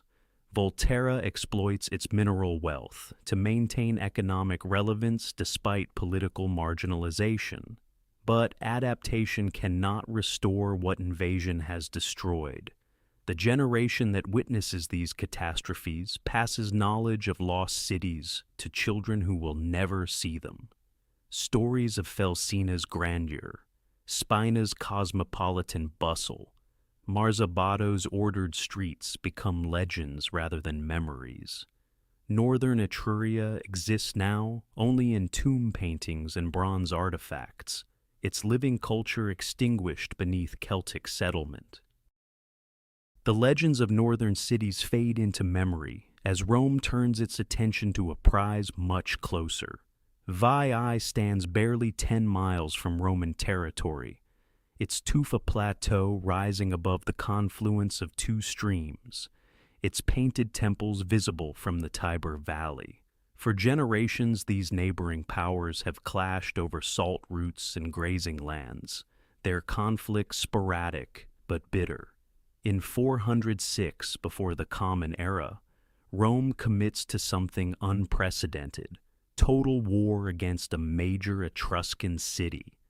The siege that begins this year will last a decade, transforming both victor and vanquished. Veii's natural defenses seem impregnable. Sheer cliffs protect three sides of the plateau, while massive walls guard the accessible approaches. Underground channels carry water from springs within the rock itself, ensuring survival through any blockade.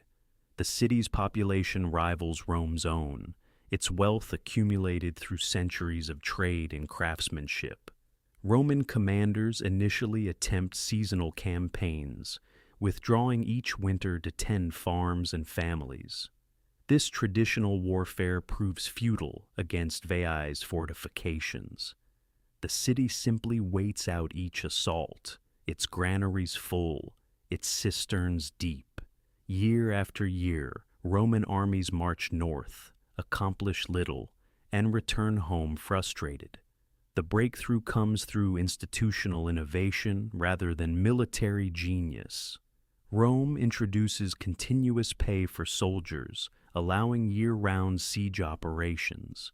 Troops no longer need to abandon campaigns for harvest seasons. Wooden siege works rise around Veii's perimeter, cutting supply lines that once sustained the city through previous conflicts. The blockade tightens slowly, inexorably.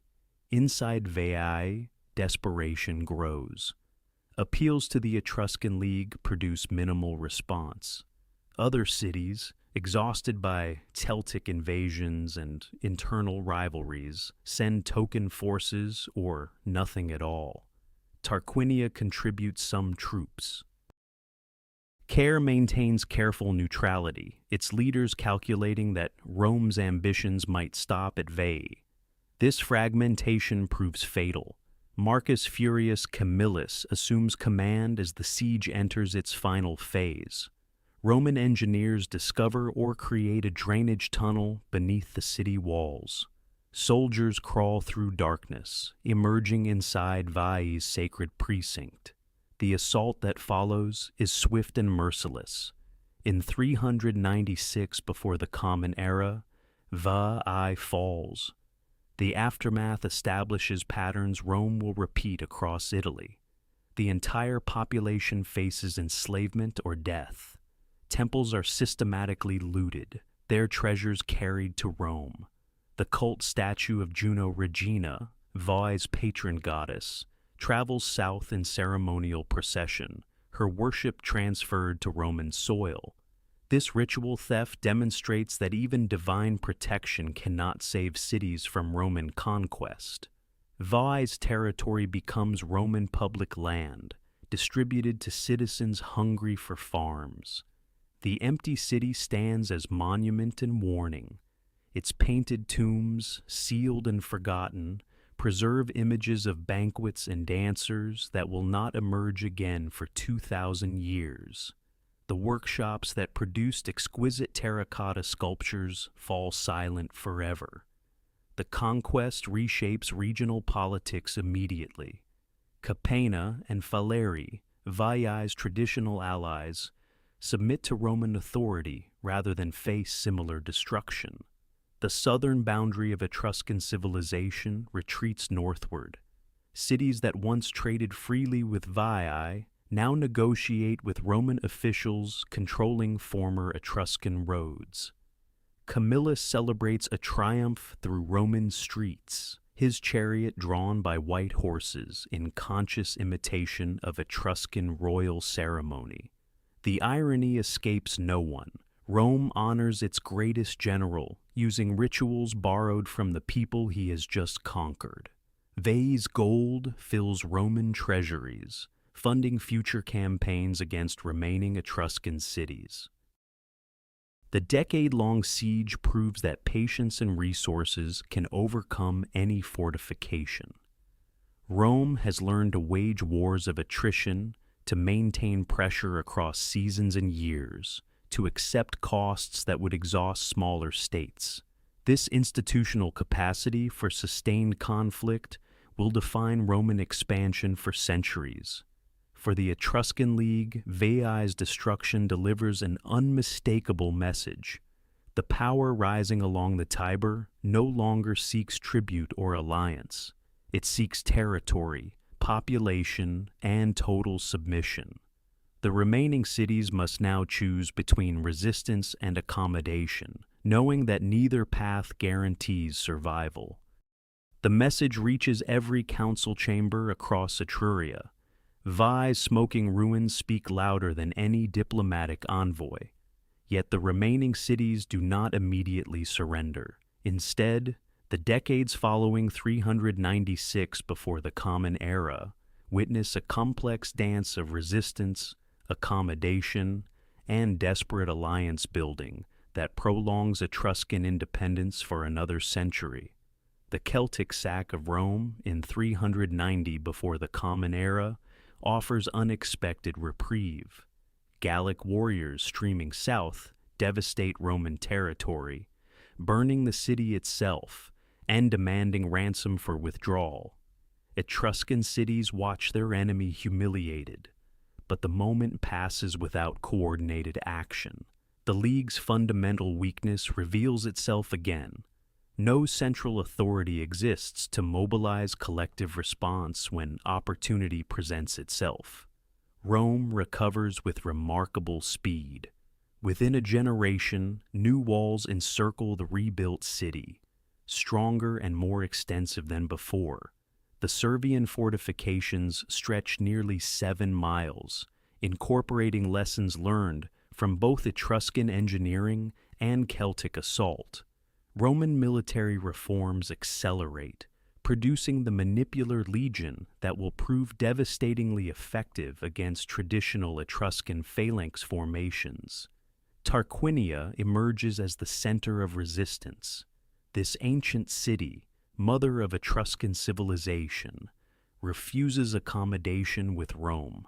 In 358 before the Common Era, Tarquinian forces capture Roman prisoners and sacrifice them in religious ceremonies, an act that horrifies Roman sensibilities and guarantees implacable vengeance. The resulting war drags on for years, punctuated by truces that neither side honors. Caire chooses a different path. This wealthy coastal city, long connected to Rome through trade and cultural exchange, negotiates special status. Roman citizenship without voting rights, hospitium publicum, preserves Caeritan autonomy while acknowledging Roman supremacy. The arrangement demonstrates that submission need not mean destruction, offering a model other cities might follow. Fortification efforts intensify across the League. Cities strengthen walls, deepen ditches, stockpile provisions for extended sieges. Orvieto's natural defenses atop sheer tufa cliffs receive additional towers. Perugia expands its circuit walls to encompass larger populations seeking refuge from rural devastation. Volterra's massive stone fortifications rise higher, incorporating the most advanced defensive engineering available. Diplomatic missions travel beyond Italian shores. Etruscan envoys appear in Syracuse, seeking alliance against their common Roman enemy. The Sicilian Greeks, themselves threatened by Carthaginian expansion, show interest but offer no concrete assistance. Other missions reach Carthage itself, proposing coordination against Roman expansion. These efforts produce treaties of friendship, but no military commitment substantial enough to alter the strategic balance. The Battle of Sentinum in 295 before the Common Era represents the last great attempt at coordinated resistance. Etruscans joined Samnites, Gauls, and Umbrians in a massive coalition against Rome. The Allied army vastly outnumbers Roman forces, and for a moment, it seems possible that combined strength might overwhelm the common enemy. Roman discipline and tactical flexibility prove decisive. The coalition shatters, its component peoples left to face Roman vengeance individually. Individual cities negotiate separate peaces, each weakening collective resistance. Volsinii accepts Roman alliance in 280 before the Common Era, its aristocracy preferring accommodation to destruction. Rucellai submits around the same time. Each surrender isolates remaining holdouts, reducing their strategic options and diplomatic leverage. Yet, resistance continues in scattered pockets. Tarquinia fights on until 308 before the Common Era, when a 40-year truce finally ends active hostilities. The terms prove harsh. Territorial concessions, tribute payments, and restrictions on military capacity. The proud city that once dominated central Italy becomes a Roman client, its independence preserved in name only. The pattern repeats across Etruria. Cities that resist face siege, destruction, and population displacement. Cities that accommodate preserve physical existence but sacrifice political autonomy. Neither choice preserves the Etruscan world as it existed before Roman expansion. The League's inability to unite against external threat ensures that Rome can defeat its members one by one, absorbing each into an expanding system that tolerates no genuine independence. The 40-year truce with Tarquinia expires, and Rome shows no interest in renewal. By 280 before the Common Era, Roman legions march again through Etruscan territory, this time with systematic intent. The piecemeal conquests of previous generations give way to coordinated campaigns designed to eliminate Etruscan independence entirely. Volsi falls first among the remaining great powers. This ancient city, once the source of bronze masterworks traded across the Mediterranean, cannot withstand Roman siege techniques perfected through decades of Italian warfare. The walls that protected generations of artisans crumble under persistent assault. Roman engineers redirect water supplies, starving the population into submission. By 280 before the Common Era, Volsi accepts terms that strip away meaningful sovereignty. The conquest proceeds with methodical efficiency. Roman colonies spring up across former Etruscan territory, their grid-planned streets and standardized temples replacing organic urban growth accumulated over centuries. Latin-speaking settlers arrive to farm confiscated lands. The transformation happens faster than anyone anticipated. Volsinii presents a different challenge. This city, possibly ancient Orvieto, serves as the religious heart of the Etruscan world. The Fanum Voltumnae, the federal sanctuary where representatives of all 12 cities once gathered for annual festivals, stands within its territory. To destroy Volsiniae means destroying the last institutional link binding Etruscan identity together. The opportunity comes through internal conflict.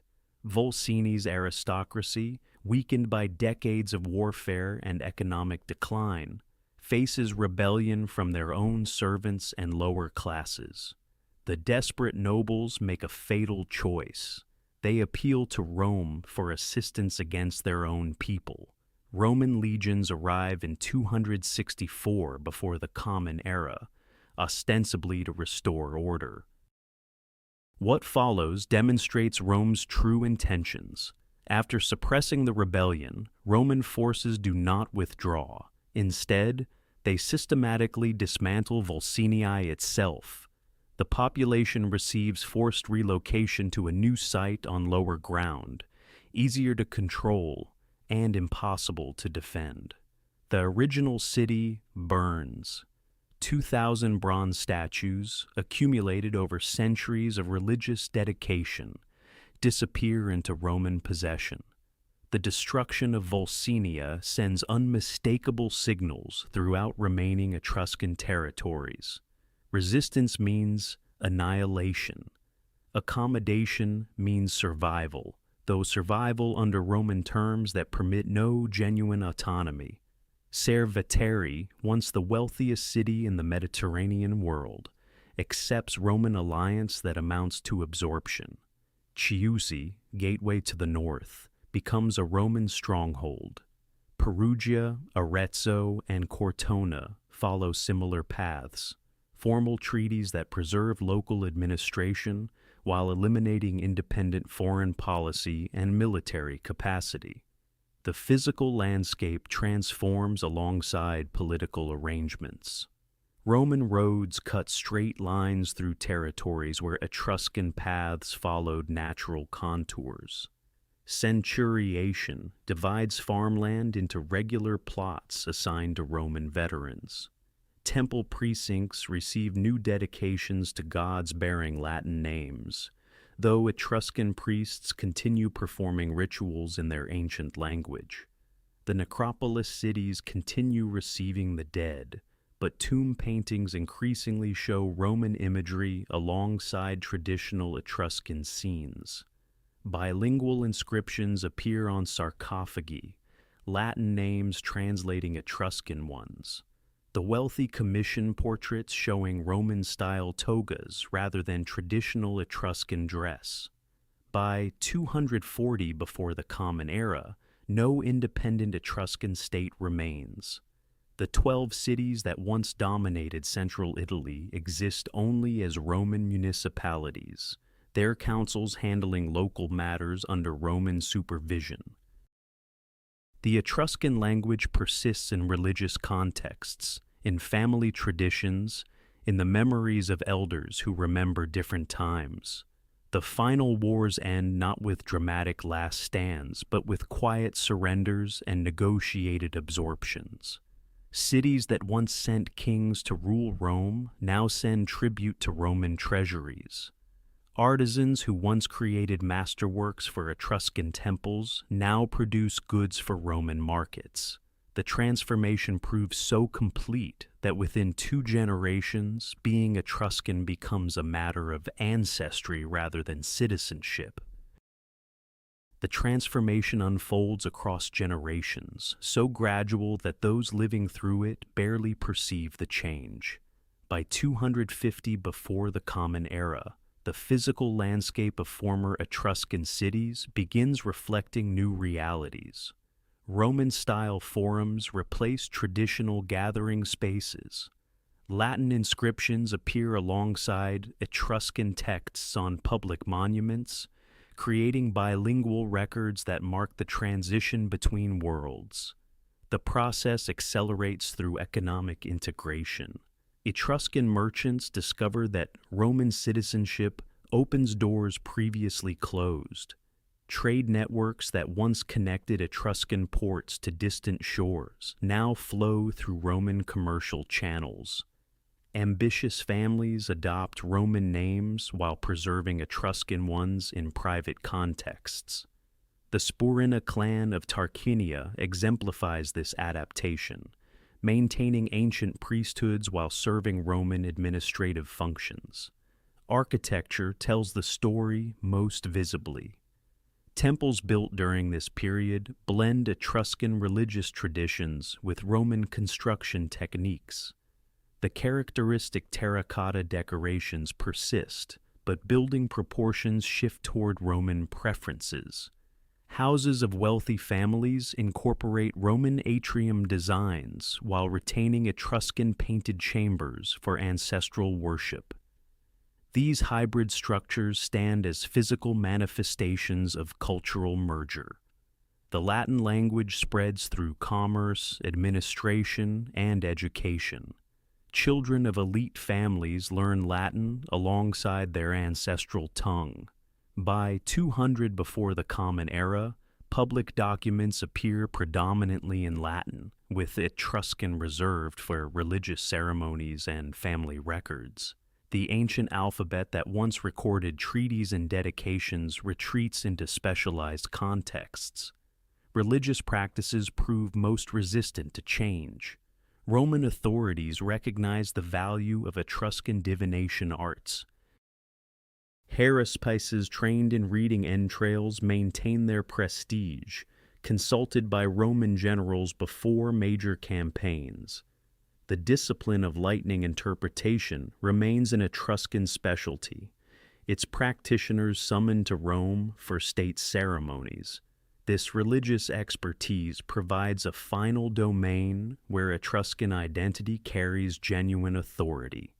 The social war of 91 to 88 before the Common Era delivers the final transformation. When Rome extends citizenship to Italian allies, the remaining legal distinctions between Romans and Etruscans dissolve. Former Etruscan cities become Roman municipalities with full voting rights. The gesture intended as reward completes the absorption process. Being Etruscan no longer carries political meaning. Yet, cultural memory persists in unexpected forms.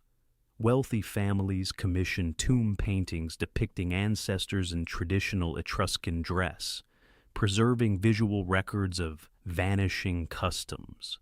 Sarcophagi portray couples reclining together in the old manner, even as funeral practices shift toward Roman cremation. These private monuments become archives of disappearing identity. The final generation of native Etruscan speakers passes during the 1st century before the Common Era. Their grandchildren know only fragments, ceremonial phrases preserved for religious occasions. The language that once filled marketplaces and council chambers becomes a scholarly curiosity, studied by Roman antiquarians fascinated by their own origins. By the time Augustus establishes imperial rule, Etruria exists only as a geographic designation.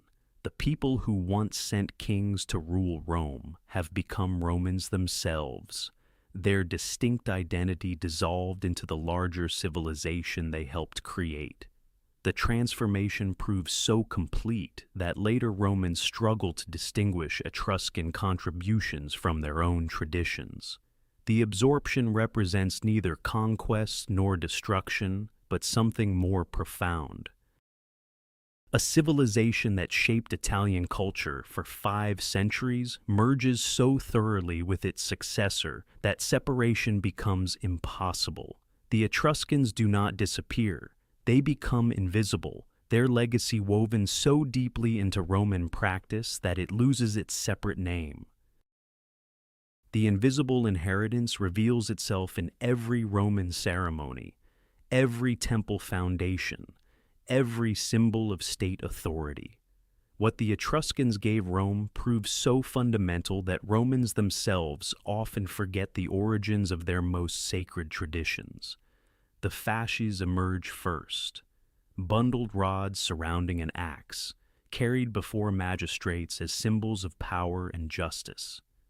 Roman lictors bear these implements through crowded streets, clearing paths for consuls and praetors. The tradition stretches back to Etruscan kings who first employed such attendants, the very symbol later adopted by modern states seeking to evoke ancient authority. Every Roman triumph, every procession of power, carries this Etruscan inheritance. Religious practice proves even more pervasive. Roman priests consult the heavens using Etruscan methods, dividing the sky into 16 sections to interpret divine will.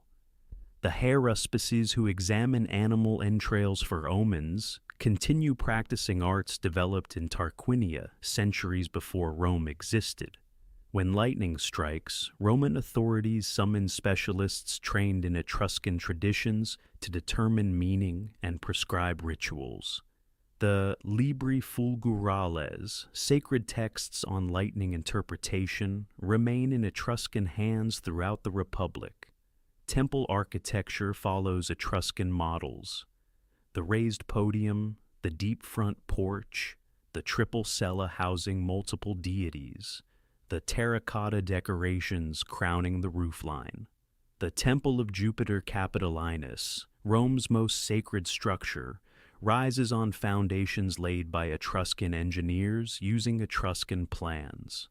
Roman builders continue these traditions for centuries, their temples instantly recognizable as descendants of structures first raised in Cerveteri and Vulci. The triumph ceremony itself carries Etruscan origins. Victorious generals paint their faces red with cinnabar, don purple robes embroidered with gold, ride four-horse chariots through cheering crowds.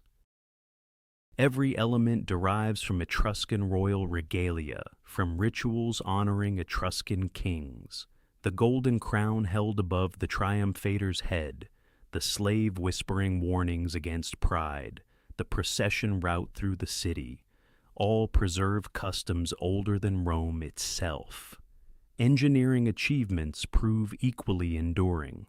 The arch and vault techniques that enable Roman aqueducts, basilicas, and amphitheaters develop from Etruscan innovations. The Cloaca Maxima continues draining the Forum for 1,000 years after Etruscan engineers first cut its channel. Roman road builders employ surveying methods refined by Etruscan predecessors. The grid patterns of Roman colonial cities echo Etruscan urban planning principles. Gladiatorial combat, that quintessentially Roman spectacle, begins as Etruscan funeral ritual. Warriors fighting to honor the dead, blood offerings to appease spirits of the departed. Rome transforms these ceremonies into public entertainment, but the origins remain visible in the earliest contests, held at aristocratic funerals rather than public arenas. Musical instruments carry forward. The curved trumpet called the lituus, the straight horn known as the tuba, both Etruscan inventions adopted by Roman armies. Military signals, religious ceremonies, theatrical performances all employ instruments first crafted in Etruscan workshops. The toga praetexta, that purple-bordered garment marking Roman magistrates and freeborn children, derives from Etruscan royal dress. The curule chair upon which consuls sit, the gold rings worn by equestrians, the very concept of insignia denoting rank and office, all trace to Etruscan precedent. Even Roman names preserve Etruscan influence. The three-name system of praenomen, nomen, and cognomen follows Etruscan naming conventions. Families bearing names like Volumnius, Perperna, and Caetina carry Etruscan ancestry into the imperial period and beyond. By the 1st century of the Common Era, scholars like Seneca and Pliny acknowledge these debts while often misunderstanding their depth. The inheritance proves so complete, so thoroughly integrated, that distinguishing borrowed elements from native Roman development becomes impossible. The Etruscans achieve a form of immortality through absorption, their civilization living on in every aspect of Roman culture, invisible yet omnipresent, forgotten yet eternal. The centuries of silence begin to break in the 1400s, when Tuscan farmers plowing hillside fields strike something unexpected beneath the soil. Bronze vessels emerge from the earth, painted pottery surfaces from collapsed chambers. The dead, it seems, have been waiting. Renaissance Italy rediscovers its forgotten ancestors through accident and curiosity. Near Tarquinia, shepherds stumble into underground passages decorated with vivid frescoes showing banquets, dancers, and musicians frozen in eternal celebration. Word spreads through noble courts and scholarly circles. The Medici family in Florence begins collecting Etruscan bronzes, displaying them alongside Greek and Roman treasures. Pope Leo X commissions investigations into mysterious inscriptions found near Perugia. Yet understanding lags far behind enthusiasm. Scholars of the 1500s mistake Etruscan artifacts for Greek or early Roman work. The distinctive black Bucero pottery puzzles collectors who cannot place it within known traditions. The language inscribed on bronze mirrors and tomb walls resists all attempts at translation. These objects speak, but no one living comprehends their words. The systematic looting begins in the 1700s. Wealthy English and French aristocrats on grand tours through Italy develop insatiable appetites for ancient treasures. Local peasants learn that underground chambers yield profitable discoveries. Entire necropolises face systematic excavation without documentation.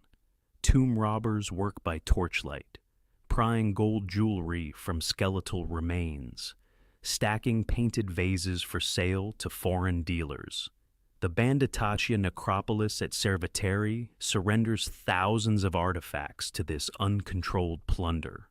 Lucian Bonaparte, brother of Napoleon, acquires estates near Volci in 1828. His workers uncover over 2,000 tombs within 4 years.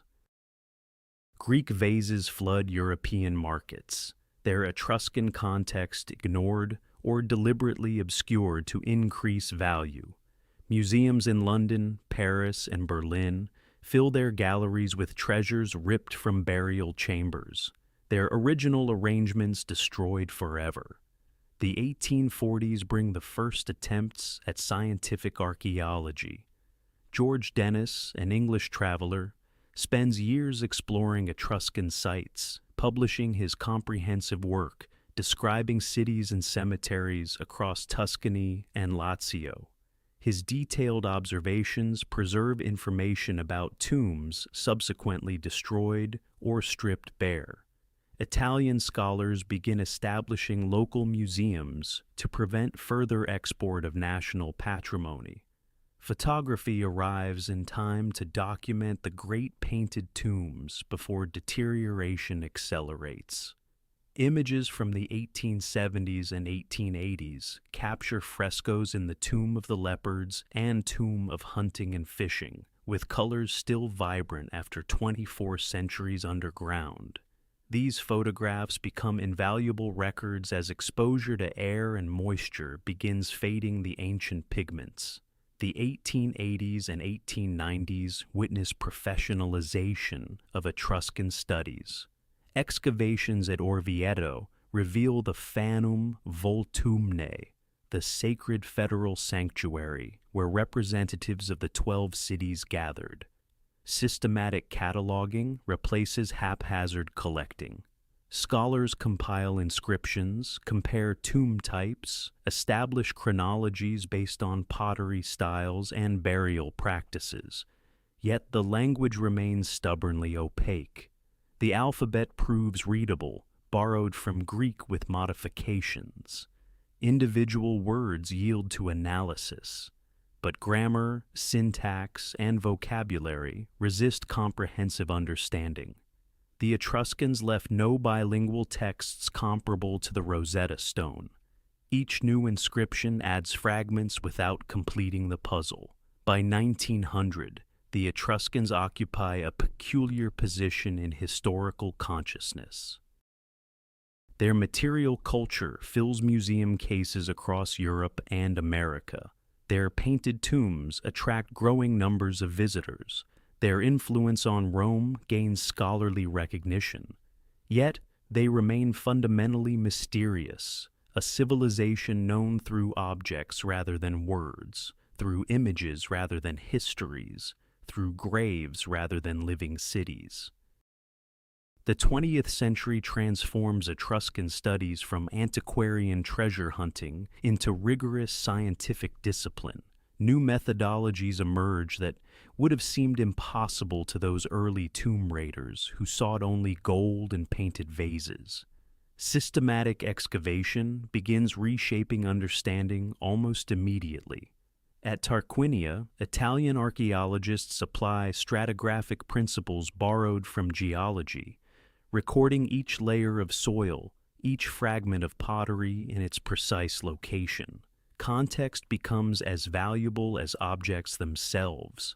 A bronze fibula means little in a museum case, but its position relative to human remains, its association with specific ceramic types, its depth below surface level, these details reconstruct entire social systems invisible to earlier generations. The 1930s bring aerial photography to Etruscan archaeology. Pilots flying over Tuscan farmland notice strange patterns in growing crops. Wheat grows differently over buried walls, creating ghostly outlines visible only from above. Entire city plans emerge from these shadow traces. Streets, temples, houses that no excavation had revealed. Gervitteri's urban layout suddenly becomes comprehensible, its grid pattern suggesting sophisticated planning centuries before Roman surveyors applied similar principles. Ground-penetrating radar arrives in the 1970s, allowing researchers to map underground chambers without disturbing a single stone. The technology reveals hundreds of unopened tombs beneath the Bonditaccia necropolis. Some remain sealed, preserved for future generations with better analytical tools. This patience represents revolutionary thinking, the recognition that excavation destroys as much as it reveals, that unexcavated sites constitute irreplaceable archives for methodologies not yet invented. Carbon-14 dating provides absolute chronology for the first time. Previous scholars relied on stylistic comparisons and ancient literary references, methods prone to circular reasoning. Now, organic materials yield precise dates.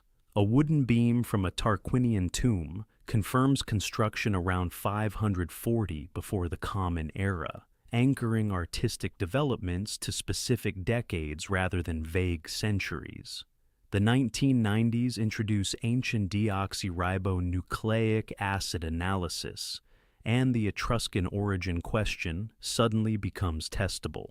Researchers extract genetic material from skeletal remains in Etruscan cemeteries, comparing sequences with modern populations across the Mediterranean.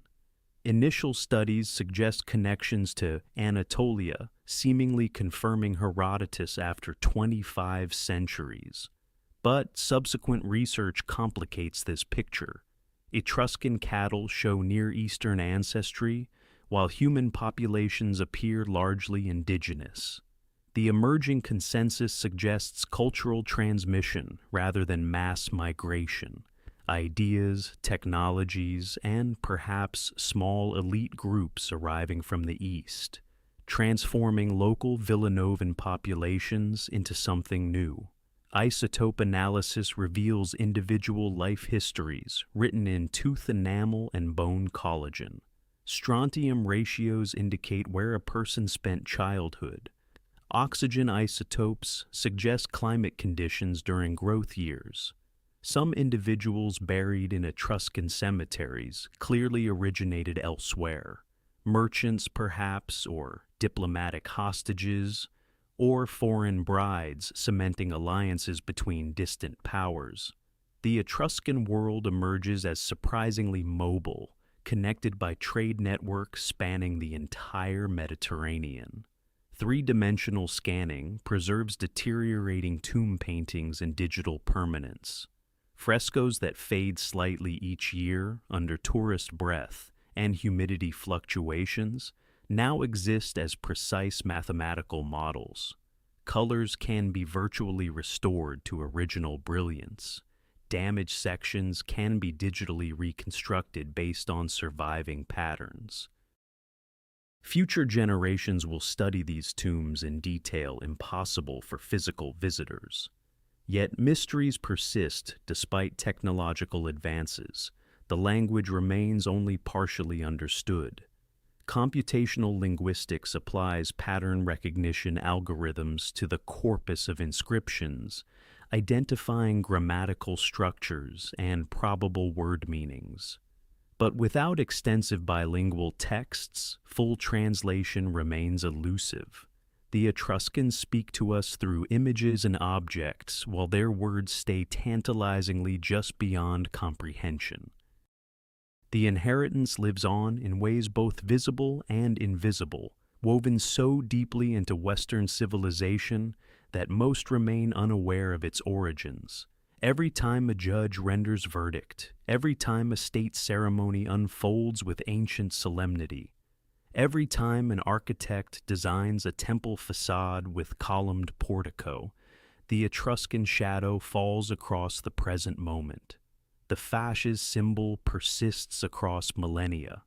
Those bundled rods surrounding an axe, carried before Etruscan magistrates as emblems of authority, passed to Roman lictors, then traveled through centuries to adorn courthouses, government buildings, and national seals. The reverse of the American dime bears this ancient Etruscan symbol. The French Republic adopted it. Wherever Western nations sought visual language for legitimate authority, they unconsciously reached back to those Tuscan city-states. The arch endures as perhaps the most transformative gift. Etruscan engineers perfected the true arch and vault, technologies that Romans would deploy across their empire. Every Roman aqueduct, every medieval cathedral vault, every modern bridge employing this principle carries forward knowledge first mastered in the workshops of Tarquinia and Cerveteri. The built environment of Western civilization rests upon this structural innovation. Religious practices echo through time in unexpected ways. The Etruscan obsession with reading divine will, through liver examination, through lightning interpretation, through bird flight observation, shaped Roman state religion entirely. The very concept of sacred space, of templum as ritually defined ground, derives from Etruscan augural tradition. When Romans sought divine approval for any significant undertaking, they employed Etruscan methods refined over centuries. The gladiatorial combat that defines Roman popular imagination began as Etruscan funeral ritual. Those deadly games honoring the dead transformed into mass entertainment, but their sacred origins in Etruscan necropolis ceremonies remained embedded in the practice. The triumph procession, that ultimate Roman celebration of military victory, followed Etruscan protocols established long before Rome achieved greatness. Modern Tuscany preserves continuity that transcends political boundaries. The landscape itself retains Etruscan character. Hilltop towns occupy the same defensive positions chosen 3,000 years ago. Terraced hillsides follow agricultural patterns established in the Iron Age. Wine grapes grow in soil first cultivated by Villanovan farmers. The golden light that bathes these rolling hills illuminated Etruscan banquets, Etruscan temples, Etruscan tombs. Museum collections worldwide hold Etruscan treasures that continue inspiring artists and scholars. The Apollo of Veii gazes with archaic smile from Rome's Villa Giulia. Bronze mirrors with intricate mythological scenes fill cases in London, Paris, New York. Gold jewelry of astonishing delicacy demonstrates technical mastery that modern craftsmen struggle to replicate. These objects speak across centuries in visual language requiring no translation. The unanswered questions multiply rather than diminish with advancing knowledge. Origins remain contested despite genetic studies. Language resists complete decipherment despite computational analysis. The relationship between city-states, the nature of their league, the reasons for their ultimate failure to unite against Rome, all remain subjects of scholarly debate.